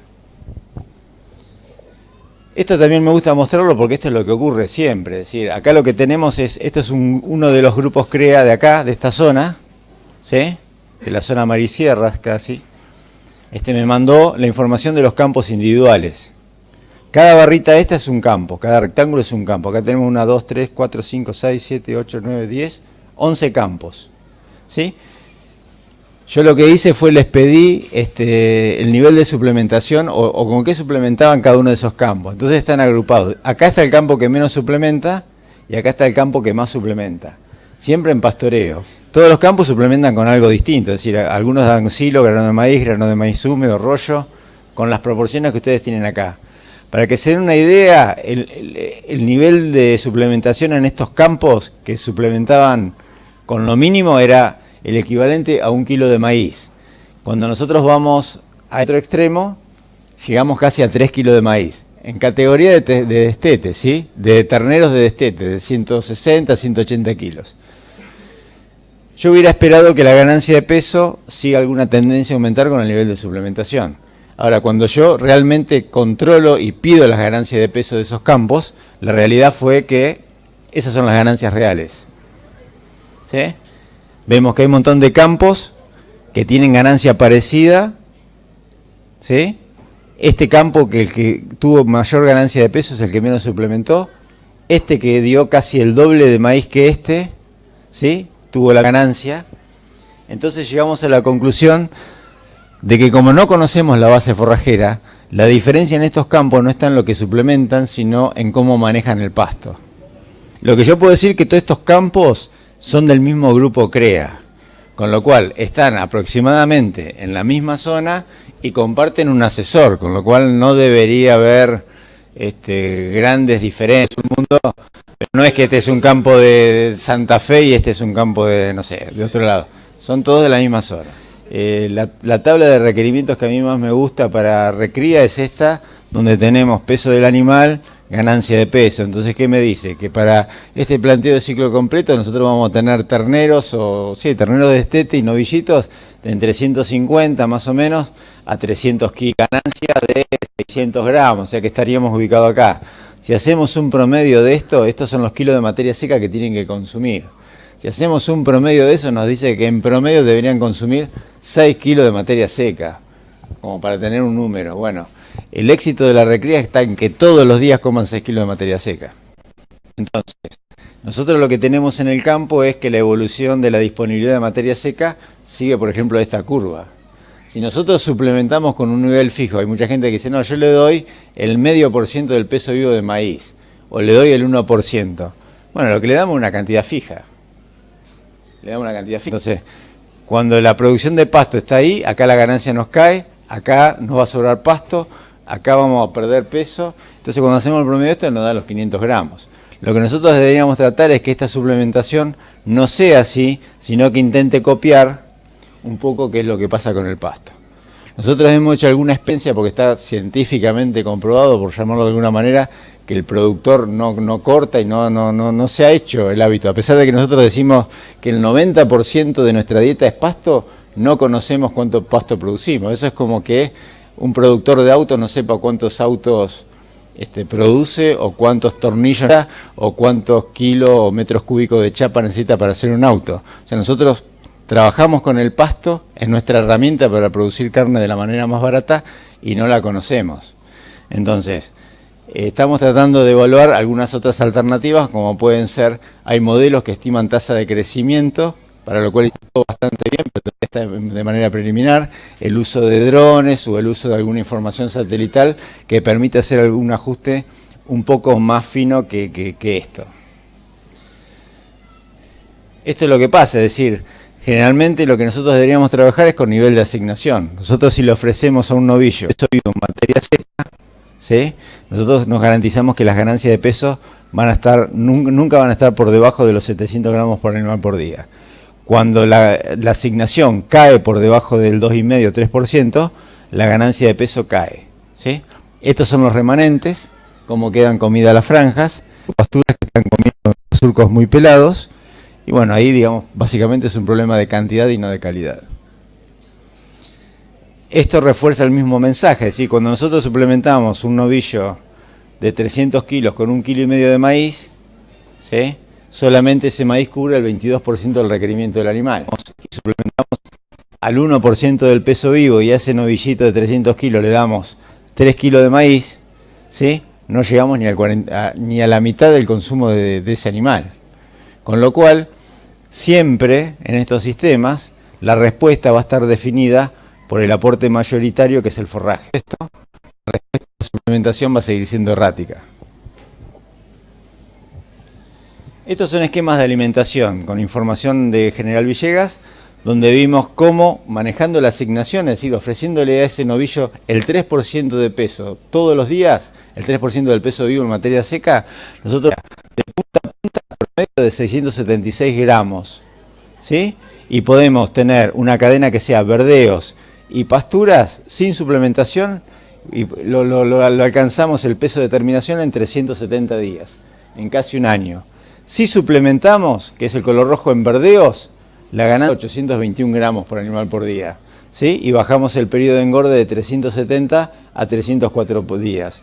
Si no suplementamos en verdeos y suplementamos en pasturas, la ganancia anda en 733 gramos, tardamos 341 días. Si suplementamos en verdeos y pasturas, la de peso llega a casi 900 gramos y baja el periodo de engorde a 281 días. Y en dietas que hemos hecho de encierre con silo, ¿sí?, permanente, la ganancia se ubica en 1 kilo y nos lleva a 230 días el periodo de engorde. Pero lo que voy yo es que nosotros podemos elegir el sistema que querramos en función de los recursos forrajeros, pero que muchas veces, digamos, el hecho de no suplementar no sería impedimento para poder lograr la terminación de un novillo. Estos son los recursos forrajeros. Tenemos las reservas, son las principales aliadas. Por tiempo lo vamos a pasar. Pero acá tenemos calidades de silo hechas en el laboratorio de INTA Balcarce, donde vemos cómo tenemos datos promedios de las reservas que usamos en los planteos productivos, pero lo que es importante es el rango de variación, es decir, los silajes en promedio están en un 30% de materia seca. Cuando uno lo ve no es tan malo, pero hay silajes que tienen 17% seca, lo cual es pura agua, y otros que tienen 50% de materia seca. Si todos nosotros decimos que estamos dando o suplementando con silo de maíz, las respuestas también van a ser completamente diferentes dependiendo un poco de este rango de variación que tengamos. Todos los temas del autoconsumo, estos son prácticas que están bastante difundidas y que el productor las usa. Hay algunas, son distintas alternativas, con hilo, ¿sí?, con ventanas, con rejas, y eso que ya son silo puestos. En general los errores más frecuentes que cuando se suplementa con silos de autoconsumo son silos muy altos, de más de 2,5 metros, o muy petizos, no tienen electrificación, entonces la hacienda se sube, poco acceso, está mal calculado el frente del comedero, excesivo acceso también es un problema, piso de silo, que es cuando el animal está desperdiciando alimento y se va montando, entonces empieza a determinado nivel y a medida que avanza en el silo lo va escalando, ahí aumenta mucho las pérdidas. Y poco grado de avance, es decir, debemos garantizar más de 5 centímetros. Si tenemos poca carga o silos muy grandes y el avance es menor a 5 centímetros por día, de digamos que el silo se esté continuamente oxidando y el animal esté accediendo a un forraje que tiene poca calidad. En general, los planteos de recría que nosotros vimos en estos campos comienzan la recría con un peso promedio de 170 kilos, ¿sí?, llegan a un peso final de 300-170 días y las ganancias promedio andan en un poquito menos de 600 gramos por animal por día, siempre con estas variaciones. Los principales problemas es falta de definición de objetivo de ganancia de peso, es decir, no saben decirnos cuánta ganancia de peso tienen, generalmente la calculamos por diferencia, pero nunca saben ni cuándo empieza ni cuándo termina. De la planificación en función al producto final, es decir, no sabemos cuánto pasto hay y eso complica las ganancias de peso y generalmente nos lleva más tiempo del que está previsto y después eso se termina corrigiendo con el correr de terminación. Lo cual se puede corregir, pero realmente es más caro porque la alimentación. Vamos a la última etapa, que es el corral, ¿sí?, que es de los 300 kilos o más hasta que logremos el peso de terminación. La idea es darle valor agregado al maíz, liberar superficie, acortar el periodo de engorde, lograr un buen grado de terminación, transformar categorías, vender en mejores momentos. Lo importante de saber es que tiene mayor costo de alimentación, hay mayor gasto de estructura, por lo tanto tenemos que tratar de que sea lo más acotado posible en tiempo. Al igual que en la recría, bueno, nosotros tenemos que saber el tipo de animal, que en nuestro caso son terneros de más de 300 kilos, o novillitos, la dieta y la mecánica de la implementación. Ese novillo nuestro de 300 kilos es un novillo que, dándole una buena dieta, debería tener, o sus eficiencias de conversión deberían andar entre 5,5, 6 a 7 kilos de grano, o de dieta, mejor dicho, de dieta base seca, ganancia de peso. A diferencia de la recría, donde lo que miramos es la ganancia de peso, en el corral no es tan importante la ganancia de peso, sino la eficiencia de conversión, ¿sí? A mí, si tenemos dos corrales, uno que tiene mayor ganancia de peso, pero peor eficiencia de conversión, y otro tiene mejor ganancia de peso, pero peor, quedo con el corral que tiene mejor eficiencia de conversión, a pesar de que la ganancia de peso sea un poco menor, ¿sí? Pero eso hay que medirlo, es decir, en la mayoría de las situaciones no llevamos un registro de cuánto grano estamos usando, ¿sí?, y cuánto están consumiendo. Muchas veces se extrapolan datos teóricos, dice, bueno, un novillo consume el 3, entonces mis novillos están consumiendo tanto. Y eso en la práctica puede tener vaivenes que son muy grandes, entonces siempre tenemos que tener algún registro del alimento que estamos suministrando. En general las dietas de cualquier corral de terminación tienen que tener un componente energético, que generalmente son los granos, grano de maíz, de cebada, de trigo. Deben conformarla en base seca entre un 60 a 80% de la dieta. Pueden o no tener fibra, ¿sí? Por eso figura entre 0 a 20%. Lo ideal, y las dietas son más seguras cuando tienen fibra, pero van a escuchar que hay situaciones donde no se incorpora fibra y es factible hacerlo, aunque es más peligroso. Y después hay todo un triángulo que está a un 17% que podemos meterle varias cosas. Es decir, hay balanceados, que los balanceados aportan proteína, minerales, vitaminas y monensina. Podemos comprar la proteína aparte, como puede ser un pellet, o agregar grano de soja y comprar un núcleo vitamínico mineral, o podemos hacer la dieta completamente nosotros, donde compramos la proteína, compramos solamente un núcleo mineral y le agregamos la monensina, ¿sí? Esto es importante a la hora de armar la dieta y de conocer los precios, porque por ahí no estamos comparando un núcleo con un balanceado que nos aporta todo, y estamos haciendo una macana porque nutricionalmente estamos comparando cosas que son completamente diferentes. Con respecto al procesado, siempre el procesado del grano de maíz mejora la digestibilidad, mejora la utilización. Ahora, muchas veces por cuestiones operativas, la pregunta del millón es en qué situaciones podría disminuir las pérdidas por darlo entero. Entonces, como una regla general, cuando el grano de maíz representa más del 70% de la dieta, lo podemos dar entero en todas las categorías. Cuando el grano de maíz representa menos del 70% de la dieta, en animales que son menores a los 270 kilos, lo podemos dar entero. En cambio, cuando ese maíz representa menos del 70% de la dieta y el animal es pesado, procesarlo. Eso como regla.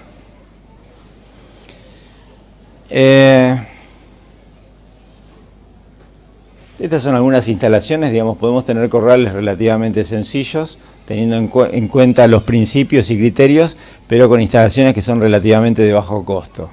El objetivo de un corral es tratar de maximizar el consumo, tenemos que tratar de que ese animal consuma siempre a boca llena, tenemos que hacer aumentos de comida graduales, no caer en acidosis y ir acompañando el aumento del peso de los animales con aumento en la cantidad que le ofrecemos. Esto es importante, que es recorrer los corrales, son corrales que tienen problemas. Esto es un corral que está funcionando bien, esto hay que mirarlo, hay que entrar y poder determinar cómo está funcionando. Tratar de evitar las 4 raciones, que es la que hace el nutricionista, la que arma el dueño del campo, la que se prepara finalmente en el campo y por último la que se entrega en el comedero. Tratar de que lo que come el novillo sea lo más parecido a lo que dijo el nutricionista, ¿sí? Y dejar de incorporar pequeños aditamentos caseros que hace que esto se vaya degenerando, como dijo uno. Con respecto al acostumbramiento, si son dietas de corral, tenemos dos. Uno es que el animal de entrada come a boca llena, pero una dieta que tiene mucho silo, mucha fibra al principio y poco grano, y a medida que pasan y llegamos a los 15 días de acostumbramiento, que es lo ideal, vamos bajando el silo y aumentando el grano.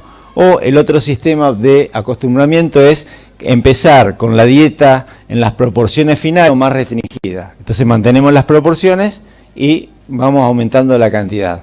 Los dos sistemas funcionan bien, depende de qué es lo que cada uno le resulte más práctico, en función a lo que le resulte más fácil a él o al operario que le maneja el mixer, la carretilla o el sistema que estemos implementando para... En general tenemos casi el 80% de los campos que visitamos tienen algún tipo de corral de terminación. El maíz de grano de propia producción es el componente principal de las dietas en el 95% y también en el 95% de las situaciones se usa como... Los corrales tienen más o menos un promedio de ganancia de peso cercano al kilo, aunque hay corrales un poco mejores desde el punto de vista de la respuesta animal y otros un poquito más bajos. El peso final de los novillos es de 430 kilos en promedio, con este rango, y en el caso de las vaquillonas, promedio de venta de 330 kilos, aunque tenemos un rango de variación de 50 kilos. ¿Cuáles son los problemas? No hay protocolos de acostumbramiento, o solamente el 50% nos puede explicar cómo hace el acostumbramiento, porque acostumbramiento todos dicen qué hacen, pero cuando uno dice, bueno, a ver, comentame cómo el primer día, qué haces el segundo día, y uno cuando habla 2 minutos se da cuenta que no tiene un protocolo que lo pueda definir y lo pueda explicar. Lectura de comederos es lo mismo, es decir, no hay una lectura de comederos, es decir, todo el mundo... O sea, una cosa es tener lectura de comedero y otra cosa es mirar. Todos miran el comedero, pero no hacen lectura de comederos. No sé si está acá, bueno, no lo tengo, pero si hoy vamos a un corral y está todo lamido, ¿qué hacemos? Mira, pero ¿qué hacemos hoy? ¿Eh? ¿Le damos lo mismo? ¿No le damos? ¿Le aumentamos? No, lo ideal sería no hacer nada, volver a darle lo mismo. Si vamos mañana y está limpio, ¿qué hacemos? Al tercer día que el comedero está limpio, ¿le aumentamos cuánto? Pues esa es la otra, ¿cuánto le aumentamos? ¿Eh? Acá dice el 0,5%, a ver. Lo ideal es medio kilo por animal. Medio kilo de dieta tal cual. Entonces, tenemos 100 animales, tenemos que aumentar 50 kilos. Si ayer le dimos cualquier cosa, 1000 kilos, hoy le damos 1050 kilos. Al otro día vamos y está vacío. ¿Qué hacemos?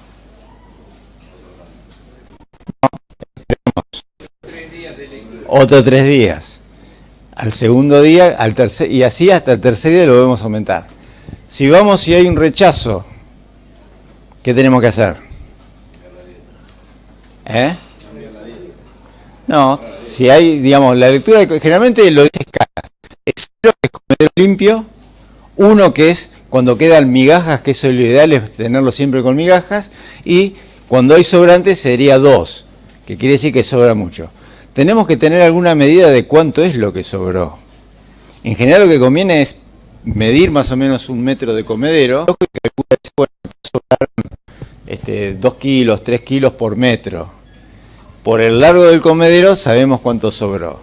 Entonces, si nosotros le dimos 1000 kilos, ¿me siguen? Le damos 1000 kilos y le sobran 200 kilos, ¿qué hacemos? Es darle lo mismo del día anterior menos la mitad del sobrante. O sea, ¿cuánto? 900. 900. Pero ¿cuánto tienen en el comedero? 200. Entonces, ¿cuánto le tenemos que dar? 700.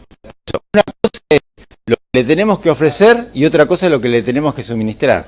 Si los animales le dimos 1000 y le sobraron 200, le tenemos que dar lo que le dimos el día anterior, 1000 kilos, menos la mitad de lo que le sobró. Le vamos a dar 900. Pero en el comedero tienen 200. Entonces, para ofrecer 700 en el comedero. Bueno, eso no lo hace nadie.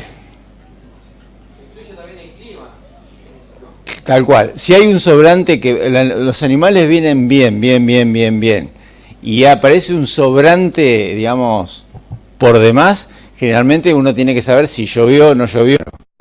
Ahí, digamos, lo que hay que hacer es, calcular cuánto hay y agregarle la diferencia. Si viene todo bien y no hay nada climático que nos explique esa diferencia, lo que tenemos que hacer es una estrategia como la que yo les dije. Pero en general lo que uno ve dice, y bueno, le echo un poco menos, entonces si estamos teniendo un sobrante que es por acidosis o por algún problema así digestivo y no tenemos una mecánica definida, podemos llegar a agravar el problema. ¿Sí? Entonces, a lo que voy yo, todo el mundo dice que hace lectura de comedero, pero cuando uno pide este tipo de precisiones, no la hace. Entonces, es un poco los campos que tienen esa rutina hecha. Con el tema de temperatura, lo que conviene hacer, en general, desde INTA nosotros no propiciamos hacer corrales en verano, si no hay sombra. Son contraproducentes, por varios motivos. Por también desde el punto de vista del bienestar animal. Ahí puede entrar Paula con el tema de los árboles, que ahí podría favorecer y en esas condiciones podríamos tener sombra para tener un corral de verano. Pero lo que se recomienda es dar, digamos, la comida en 2 veces, tratar de separar un poco, y que la comida de la mañana, digamos, en vez de darle 2 comidas que sean 50 y 50%, darle un 35-40% a la mañana y el resto, un 60-65% a la tardecita. Eso atenúa un poco. Con esta pauta lo que nosotros aspiramos es que la ganadería sea un poco más, no tan complicada y sea un poco más predecible. Tratar de obtener buenos resultados mejorando esos aspectos. Es fundamental planificar bien la oferta, ser estrictos en los tiempos, es decir, en los tiempos, me refiero al momento de ser estrictos en cuanto a las densidades de tiempo, de usar semillas viables por metro cuadrado en lugar de kilos por hectárea, en las duraciones de los corrales, en todos estos aspectos que hacen a la sintonía fina del manejo ganadero. El día a día es fundamental manejar adecuadamente, es decir, nosotros cuando como vimos en los planteos de recría, y a su vez en muchos campos tratamos de hacer pastoreos o franjas diarias, cuando nosotros no conocemos la oferta forrajera, si hacemos franjas diarias o franjas cada 2 días, ese error los tenemos todos los días. Si hacemos franjas un poco más laxas cada 4 o 5 días y le erramos en el tamaño, se nos diluye un poco más en 3-4 días. Entonces, tenemos que conocer cuáles son nuestras limitantes y tratar de adecuarnos a ese manejo. Así que bueno, creemos en base a esto que podemos, tomando alguna de estas pautas, que ese ciclo completo que es en nuestra zona, poder hacerla de la manera más eficiente. Así que bueno, le agradezco la atención. Si hay preguntas, contestamos, y si no, bueno. Un par de preguntas. Gracias.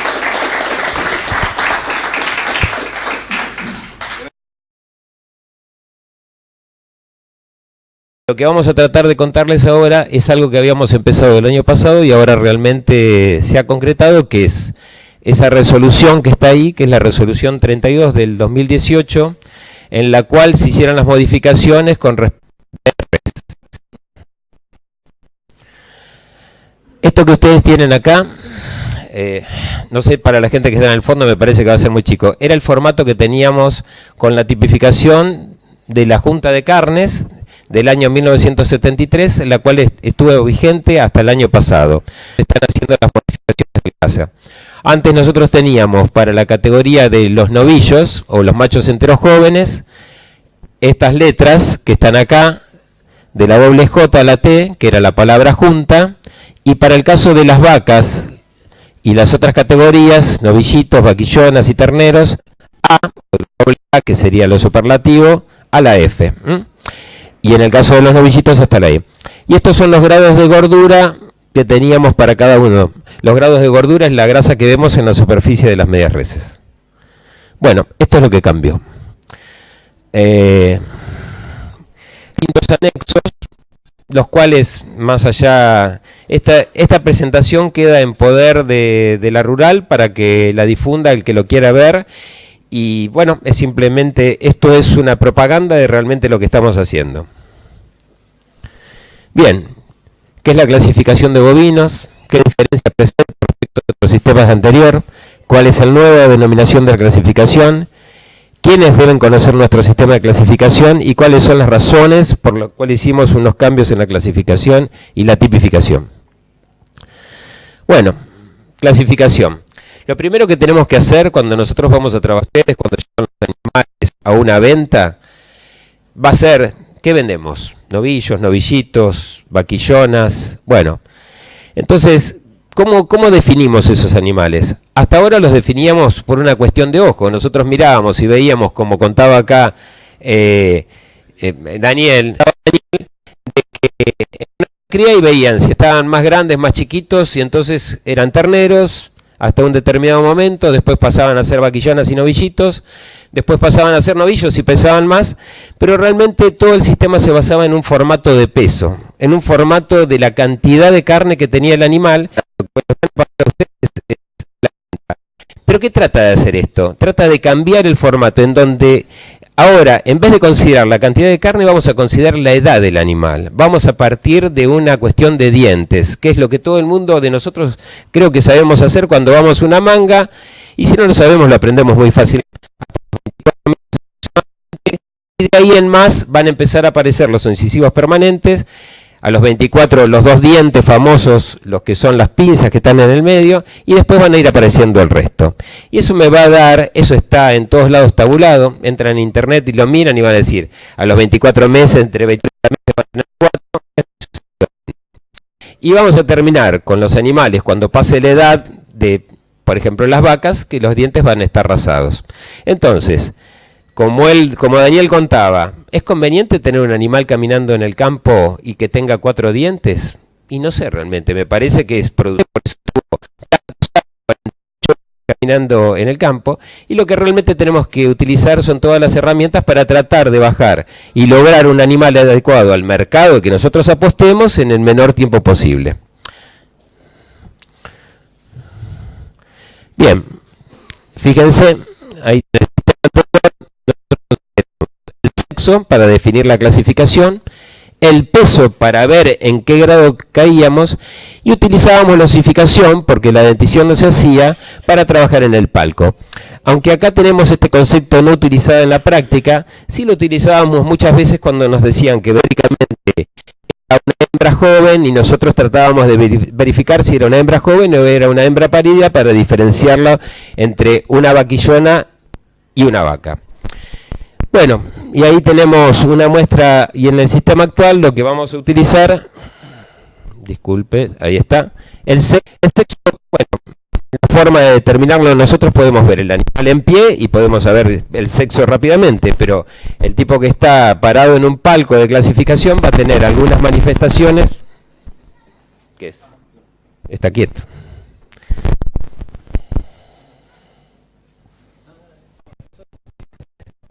Bueno, entonces vamos a ver algunos elementos para determinar el sexo del animal cuando tenemos la media res colgada adelante nuestro.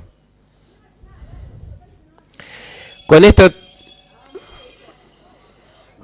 por favor, bajemos los celulares por respeto. Bien, entonces, con este nuevo sistema, lo que vamos a tener van a ser animales que van a ser catalogados de acuerdo a la cantidad de dientes, lo cual vamos a diferenciar entre machos enteros y machos castrados. Entonces, los machos enteros. Un punto importante. Hasta ahora tenemos más terneros. A partir de ahora tenemos novillitos y vaquillonas. Y en realidad es un tema que para mí, que durante tanto tiempo trabajé con los terneros, fue un motivo que tuve que adaptar mi cabeza para poder cambiar, como la van a tener que adaptar ustedes. En la comercialización, cuando ustedes vendan una invernada, indudablemente hoy en día vamos a considerar que son novillitos y vaquillonas. Esto es para tratar de hacer un cambio, es hacer un clic en nosotros y tratar de hacer un cambio. ¿Por qué? Porque teníamos esa imposición de que un animal chico es un animal de carne tierna. Y la realidad no es así. Para lograr una carne tierna tenemos que lograr adecuado para tenerlo. Tenemos que tener un trato del animal en el campo adecuado para tenerlo, un transporte del animal adecuado para tenerlo. Entonces, se sacó la categoría de terneros y terneras y solamente queda impuesta para aquella comercialización de invernada. Entonces, hasta 4 días, dirán, pero bueno, como dijo acá Daniel, entoramos a 15 meses, más 9 meses de gestación, y cuando llegamos y tenemos los 4 dientes, vamos a estar en los 30 meses aproximadamente, ese animal va a estar parido. Entonces, ¿cómo es el tema? Eso va a ser una vaca. Teóricamente hasta ahora de Castelar, Aníbal por Domingo, de acá del Intagril, se lo hicimos a la gente de Balcarce, y le dijimos, ¿cuál es la diferencia que tenemos entre la carne de un novillito y la carne o de un macho y de una hembra que ha parido recientemente entre sus novillitos y van a faena? Ninguna. Desde el punto de vista, por la edad que tenemos, no tenemos ninguna. Entonces, lo que nos está pasando ahora es que se está generando un cambio desde hace un año. Ustedes están enviando a faena animales que están en el rango de los 4 dientes, para que se desde el punto de vista del producto carne en sí, no tenemos diferencias significativas. Este es un tema que está trayendo muchos conflictos. Ustedes tal vez trae muchos conflictos, porque indudablemente cuando un animal pare empieza a generar algunos cambios fisiológicos verlo, pero para los ojos entrenados de los tipificadores es fácil darse cuenta. Bien, es un tema de debate, si alguno quiere charlar después, lo charlamos en privado porque es largo. Después, vamos a tener para el esto queda acá, así que la presentación es totalmente, se la puede llevar el que quiera. Esto es un formato de difusión. Después, vamos a tener un macho entero, que va a ser, vamos a tener dos categorías. Hasta 2 dientes vamos a tener el MEG, y más de 4 dientes, y más de 2 dientes, que se usa o no se usa, pero nosotros definimos que no hay caso. No. Bueno, no hay problema. ¿Por qué? Porque es un macho entero que el problema que vamos a tener es que después de 24 meses va a empezar a presentar las manifestaciones de toro. Entonces, lo que nosotros estamos buscando es tener un animal que tenga la capacidad de que con las hormonas masculinas están rindiendo muy bien. El único tema que tiene que ser a corral, porque si no, no van a tener la energía suficiente por el tema de las hormonas para hacer la deposición de grasa subcutánea y poder tener una buena conformación con una buena grasa. Bueno, y después tenemos las hembras, vaquillonas, un grupo de vacas que van a ser de 6 dientes y adultas que van a ser de 8 dientes y bueno, aquellas de diente rasado. Bien, esto sería la tabla que les definí recién, rápidamente. Así que la podemos pasar. Bien, y esto sería la forma de información. Disculpen. Un novillo, que sería, esta es la simbología de novillo, con 6 dientes. Y una vaquillona con 4 dientes. ¿Sí? Este es un romaneo actual. Bueno, va a ser difícil que lo vean, pero lo que vamos a tener, lo hemos transformado en tanto el atributo de la dentición como el atributo de las contusiones, de las cuales todavía no he dicho nada. Entonces, ustedes van a ver ahí que se empiezan a reflejar la cantidad de dientes que se debe poner para poder determinar. ¿Esto cómo lo hacen?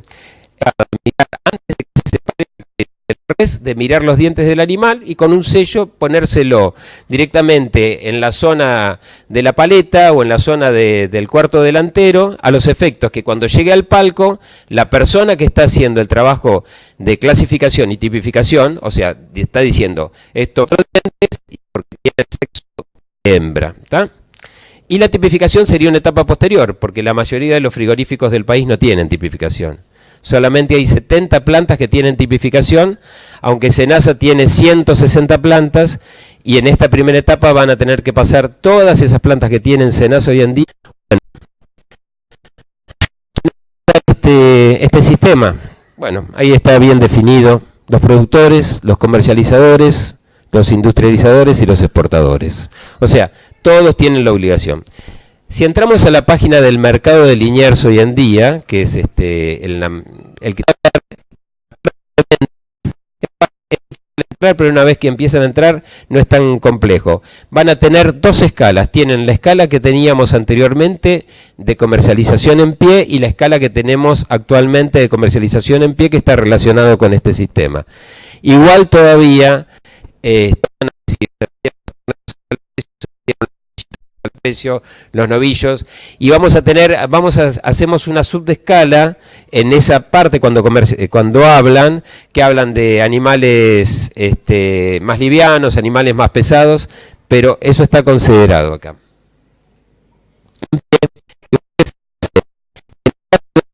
Tenemos las vaquillonas y las vacas, las vaquillonas hasta 4 dientes, y vamos a tener un grupo de vaquillonas que van a ser especiales y un grupo de vaquillonas que van a ser regulares.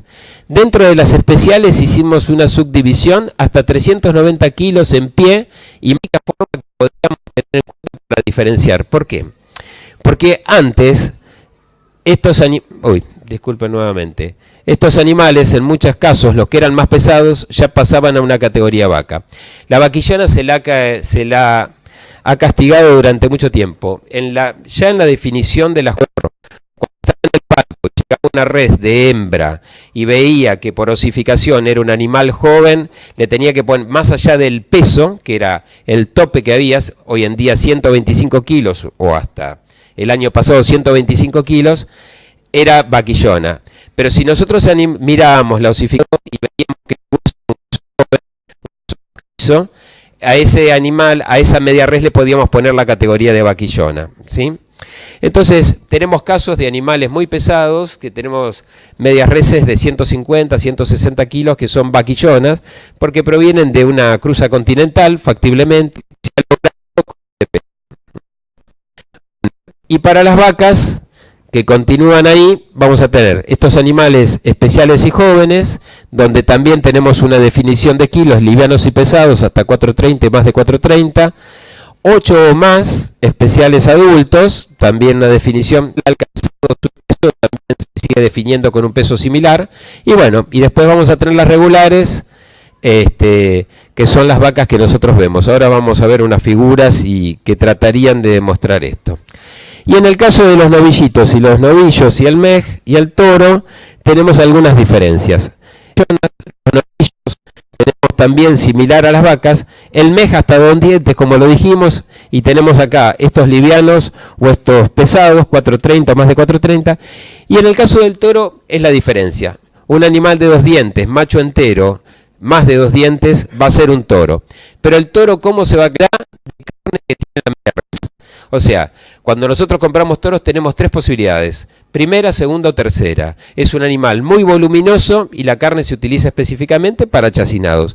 ¿Es un animal intermedio o es un toro de los que ustedes descartan de sus campos habitualmente, que tal vez ha tenido un trabajo y está...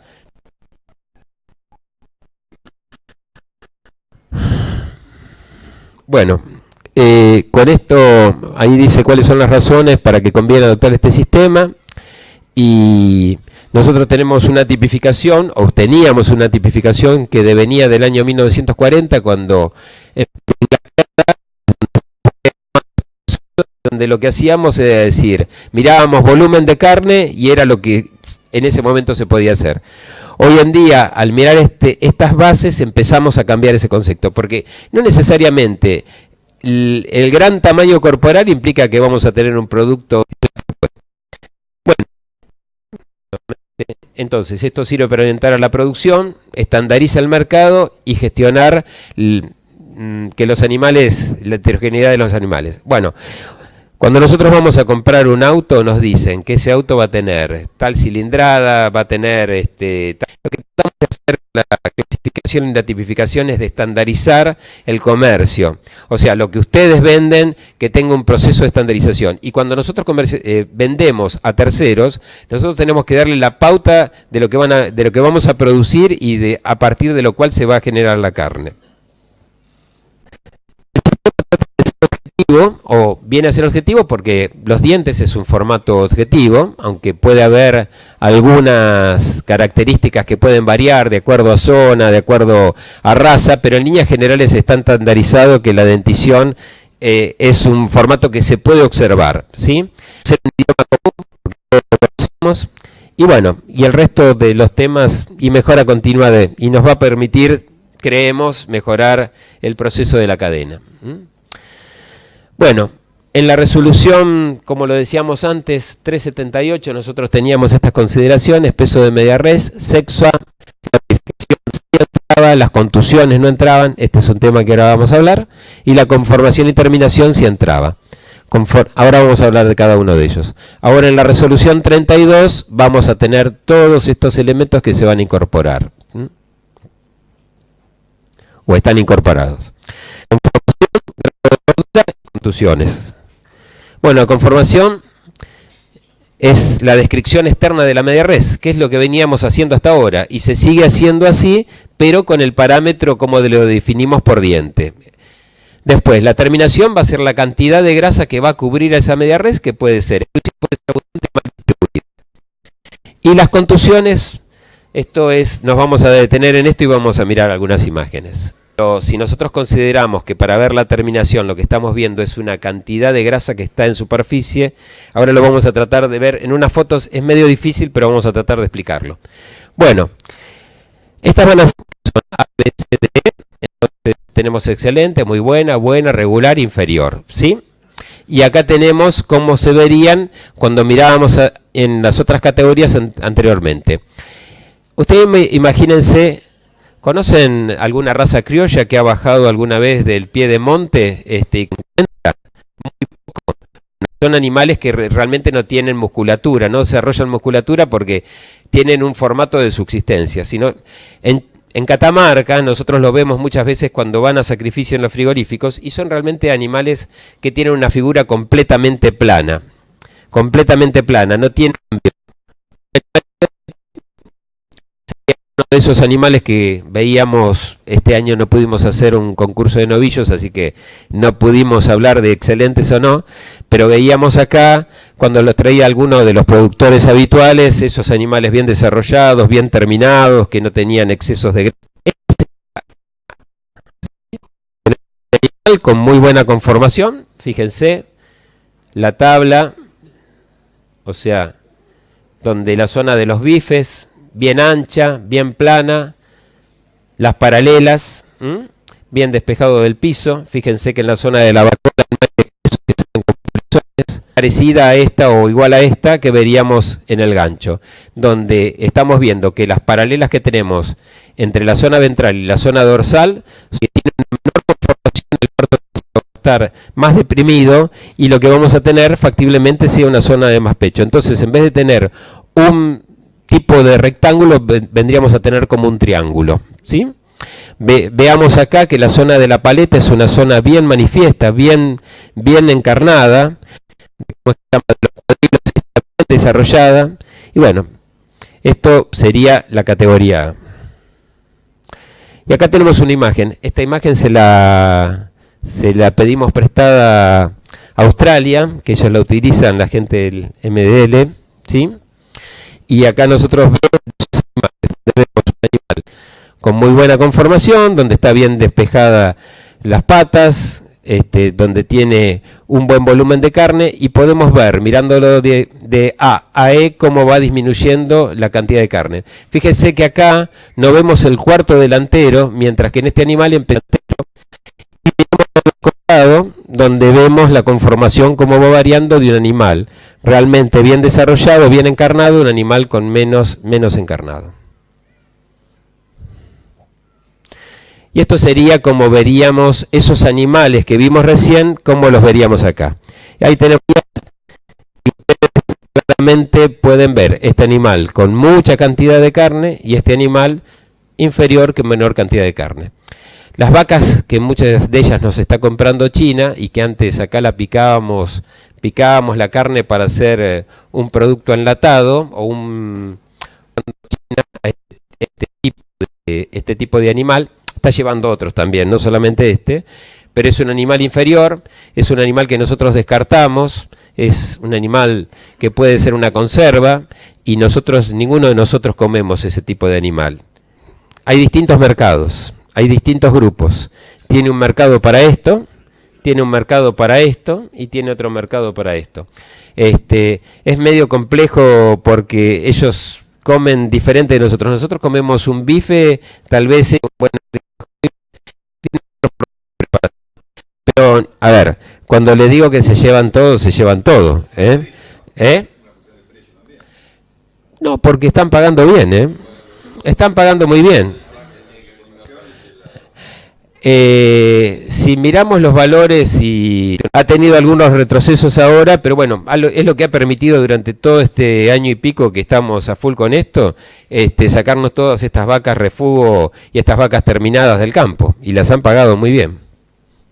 4, y vamos a tener uno insuficiente y otro engrasado excesivo, y en el medio un adecuado, un ideal y un engrasado.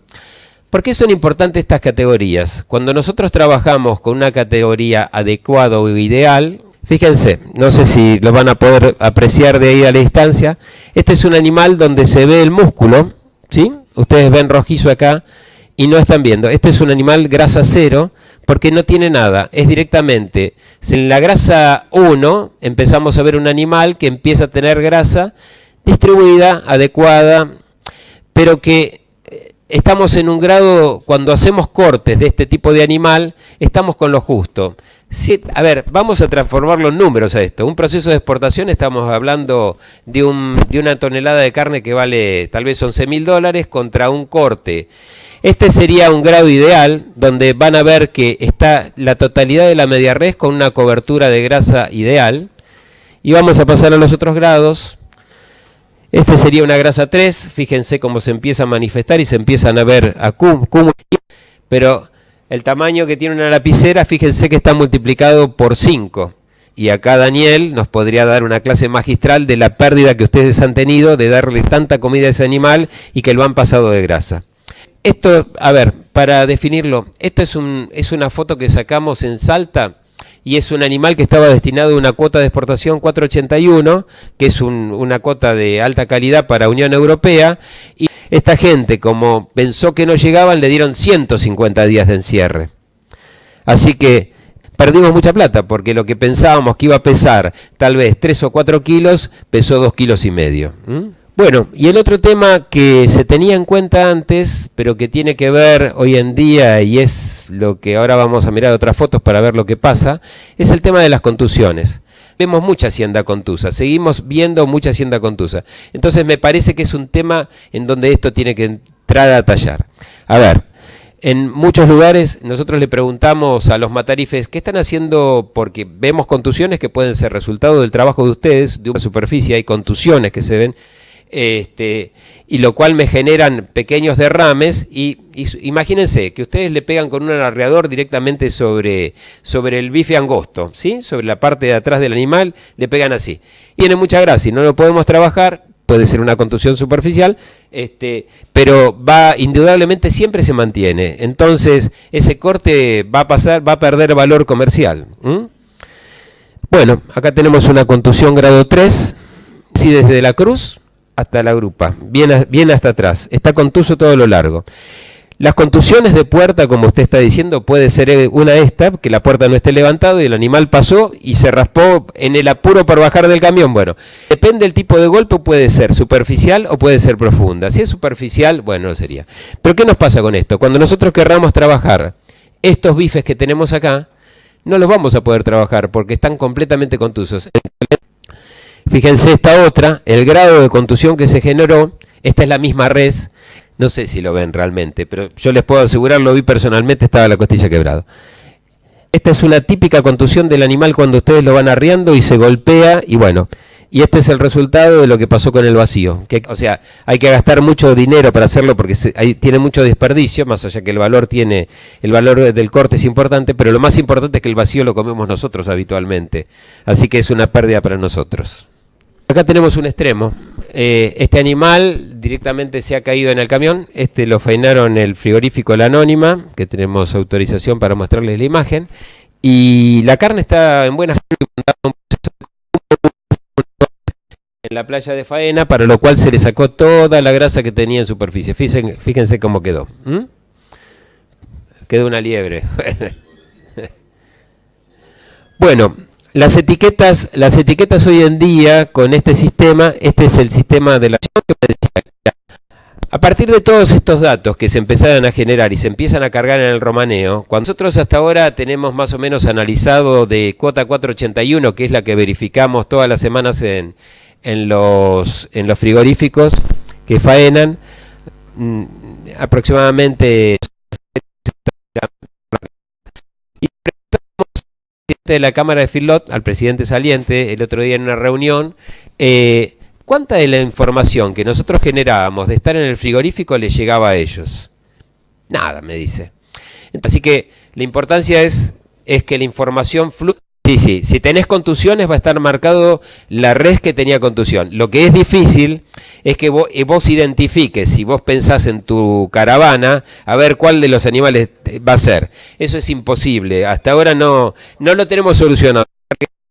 Vamos a ver ahora cuál es la propuesta. Para entrar en este protocolo, lo primero que vamos a tener, características del protocolo, acto para el mercado interno de la exportación, requiere del establecimiento cuente con el servicio de tipificación oficial.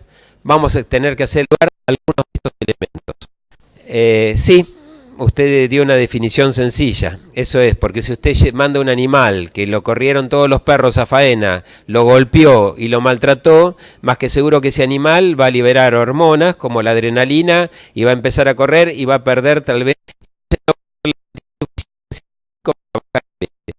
Importante el pH y por qué nos lo exigen tanto. Nosotros somos un país que tenemos un sistema, somos libres de aftosa con vacunación, ¿sí? Entonces, si nosotros tenemos un pH ácido, que esa es la exigencia, animal, si tengo un corte de carne con pH alto, factiblemente se pueda consumir en la carnicería, tal vez no tenga ningún problema higiénico-sanitario, pero no se va a poder conservar por mucho tiempo. No va a ser un buen vino. El espesor de la grasa dorsal, que fue lo que le mostré recién, el marmoreo, el color del músculo y la grasa, y acá quiero pararme un segundo. Si nosotros vamos a consumir un asado de una vaca gorda, factiblemente sea un asado con muy buen sabor, y si faenamos un animal sacado de un feedlot, joven y alimentado y faenado rápido, no va a tener tanto caroteno depositado, entonces va a tener una grasa más vale color crema, blanca. Los que tienen cenaza tienen que hacer una maduración mínima de 24 horas para transformar al producto músculo en producto carne. Pero la maduración, hay algunas empresas que hoy en día no hacen 24 horas para empezar a trabajar sobre la media res. Y después vamos a tener una segunda maduración que va a ser adentro de una bolsa especial, que es con la cual se sacan los productos para consumo o para exportación. Los machos castrados o hembras, hasta 6 dientes. Fíjense que acá estamos incluyendo para este proceso de estas distintas categorías. Entonces, imagínense. Un animal, un corte de carne que tenga un marmoreo mayor a 4 y que sea de 2 dientes, va a entrar en la categoría A2. Un novillo entraría en la categoría A1. O sea, no quiere decir que este producto carne sea mejor que este producto carne. Es un catálogo. Usted cuando negocia, no negocia esto solamente. Es muy exquisito decir voy a tener todo A2. Ahora, ¿qué nos pasa? Nosotros como argentinos nunca le dimos bolilla al marmoreo. Se ha hablado hace mucho tiempo que la gente del INTA habla de esto, pero nosotros recién hace 5 años que lo estamos verificando.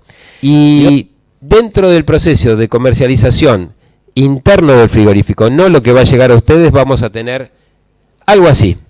Miremos este ojo de bife y me va a decir que va a ser a 1250 kilos, debe ser 125,0.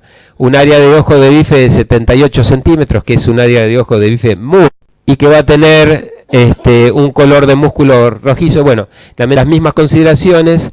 Acá tenemos algunas diferencias. ¿Por qué me dice que este va a ser B? Y empezamos a ver. Tiene 2 dientes, sí, pero tiene marmoreo 1. Y dice que va a ser una C. ¿Por qué? Porque es un animal de 6 dientes, tiene un marmoreo 2, tiene un área de ojo de bife importante, pesa 2 dientes. Ahora volvemos a ver, al principio hablamos de conformación y de engrasamiento. Fíjense estas dos imágenes. Este es el problema. A ver, estas imágenes nos cansamos de mostrarlo porque vemos muchas veces áreas de ojos de bifes mínimas y vemos mucha grasa de superficie. Es un tema para considerar. Una carne que está deshidratada, seca, esto se rechaza dentro de este proceso y creo que fíjense, este es un animal que ha sido maltratado. Si ustedes van a ver, no sé si ven bien ahí, pero hay pequeñas hematomas que en realidad lo que vemos en una bolsa de vacío, no sé si lo ven a ustedes, pero fíjense que ahí esto permanece. Cuando el producto se podría vender a un mejor precio si el cuidado hubiera sido en el trabajo, tanto de campo como de frigorífico o de camión. Estos son los colores, bueno, se ven más o menos, que me darían el rango, y estos serían los colores de grasa, el extremo del blanco y el extremo del amarillo de la vaca que hicimos referencia hace un rato. Y bueno, nosotros para lograr todo esto tenemos que sacar una nueva resolución y tenemos que entrenar a todos los tipificadores para que hagan este trabajo en frigorífico. Todos los países del mundo lo hacen y es realmente muy diferente lo que pagan la carne de otros comparado con la carne de nosotros. Muchas gracias.